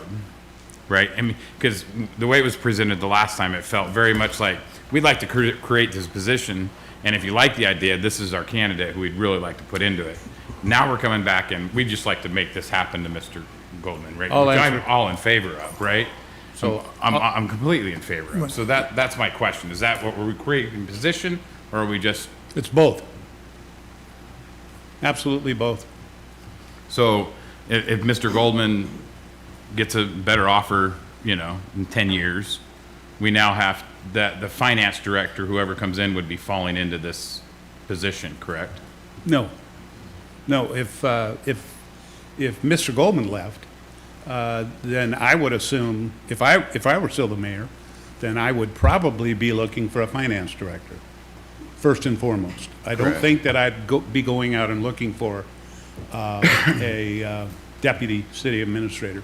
We just happen to have somebody that can do both jobs very well. Absolutely, I totally understand that. My concern is though is this $5,000 increase in pay or whatever that may be, is compensation. But again, this is a separate position with the duties of the finance director. Is that what and this is the clarification I'm kind of trying to understand, right? What? So I understood your first question. Mm-hmm. I don't understand that one. I understand one or the other, and I said both. So would you rephrase that again? So, yeah, for sure. What you answered was that this position would not necessarily be the finance director in the future, is what I understood from your answer, because you're creating the position as well as promoting or giving recognition to a person that's already doing the job in the current position. So I think maybe you misunderstood. I'd hate to. Do you want to help me here? Because I'm the. Yeah, please, please. But yeah, we're not creating a new FTE in the budget or anything like that. It's just simply doing a reclassification of finance director to deputy city administrator / finance director. I can't speak to what will happen in the future, obviously, but it would be incumbent upon whoever is running the administration at the time to decide what needs need to be filled. Most likely, it would just be filling a finance director at the time. I don't know that. I do not know what the needs will be in the future, though. But I do know that I pulled some data from all the cities that responded to the American Washington Cities Association latest salary survey. There was about 180 of the total 236 cities in the state of Washington who responded, and 35 of those cities did have an assistant city manager or deputy city manager level. Some of them were / something else, like / finance director, / parks and rec, / public works director, but a lot of them were kind of standalone. And some of the populations were low. Some were as low as 1,700. Some were like Bellevue, much higher. But there were a lot, 25,000, 20,000, 40,000, and so on. So just to give some context to where Oak Harbor would lie in that continuum. Yeah, my only really there's not really, other than it feels, it's kind of in the last hour, which I'm okay with at this point in time, because I believe we do have the right person to do the job, because you're already doing it when our city administrator's not here. Again, this a little bit of, I'm having a hard time wrapping around, because you explained it well. Deputy City Administrator / Finance Director. That's essentially what the job title is going to be, with added responsibilities due to the city administration piece. If something happens, which we hope you stay forever and make, Oak Harbor your home and retire here, so, and all that good stuff. That's obviously what we'd like, and then nothing needs to be worried about for, I say you probably got another 15 or 20 years left in you. So we hope, maybe not that long, but you move on. Does this pigeonhole us is what I guess is the question. Does this pigeonhole us as the next finance director? Or, that's my, No. it feels like a reclassification. No, it's a reclassification for the individual right now, but as I mentioned, there's 2 job descriptions here. And so, we could slice this a whole different way.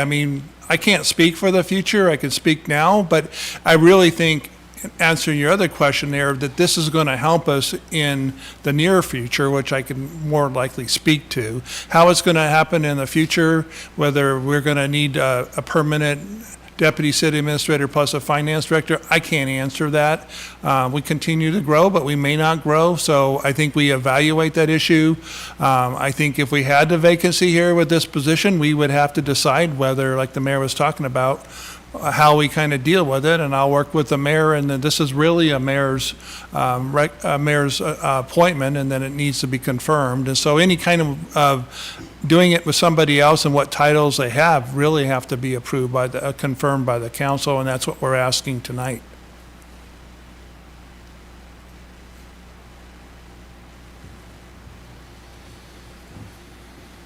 Councilor Marshall. Thank you, Mayor.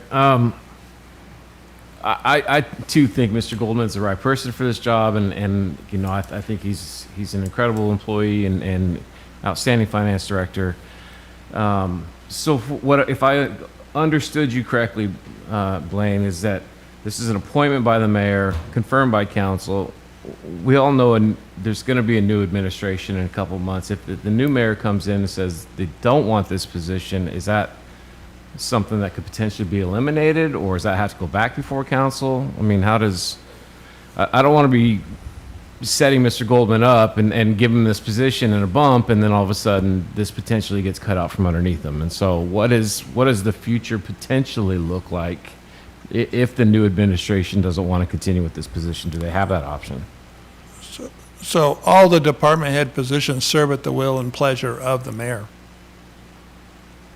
And Mr. Goldman already serves at the will and pleasure. I serve at the will and the pleasure under contract. So it really just continues it. I think the comfortableness of doing this now is this is not a new person bringing on, it's a known person. And I think it will resonate well with both mayors. Otherwise, I wouldn't be moving this forward. So a mayoral candidates, let's put it that way. Can't have 2 mayors.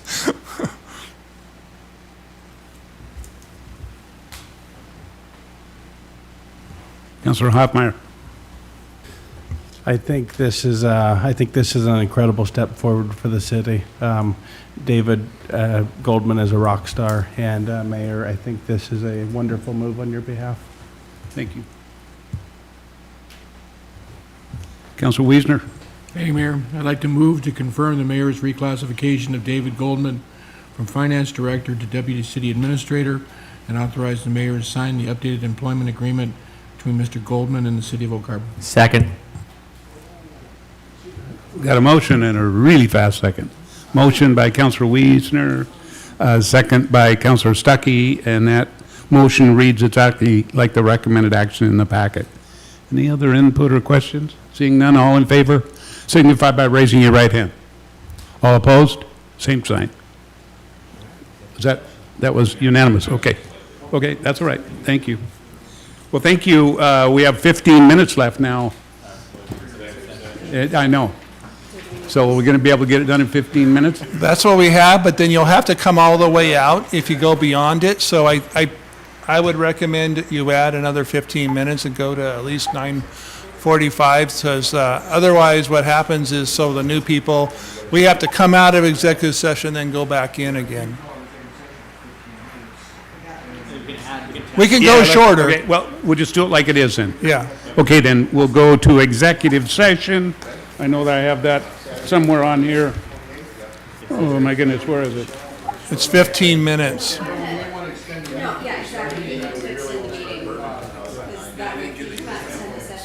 And then we can, yeah, we don't have to sit here that long then, right? That's correct. Not if we extend the meeting, as long as we call it. Okay. 15-minute executive session. Okay, so before I even do this, I'm going to turn to Mayor Pro Tem. I move to extend the meeting to 9:45 PM. Second. Okay, motion and second to extend our regular city council meeting to 9:45. Motion made by Mayor Pro Tem, second by, I think that was Councilor Wigginstein, right? Any, okay, all in favor signify by raising your right hand. Okay, so we are now going to go into executive session to consider the selection of a site for the acquisition of real estate by lease or purchase when public knowledge regarding such consideration would cause a likelihood of increased price per RCW 423110-1B. So we will go in, we may not be in until 9:45. And if we are, I'd have to come back out and, or announce to extend it, right? Yes. Do I need So, Bob, this is Mikhail. No, the city clerk will transfer us into a breakout. Oh, great. Okay. So I will just.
The council has announced that they will extend their executive session for 10 additional minutes to 9:44. Thank you.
Okay. This is the Oak Harbor City Council regular meeting of October 17th, 2023. We just concluded our executive session. No decisions were made and no action taken. So aside from that, I would, unless council's got any more to...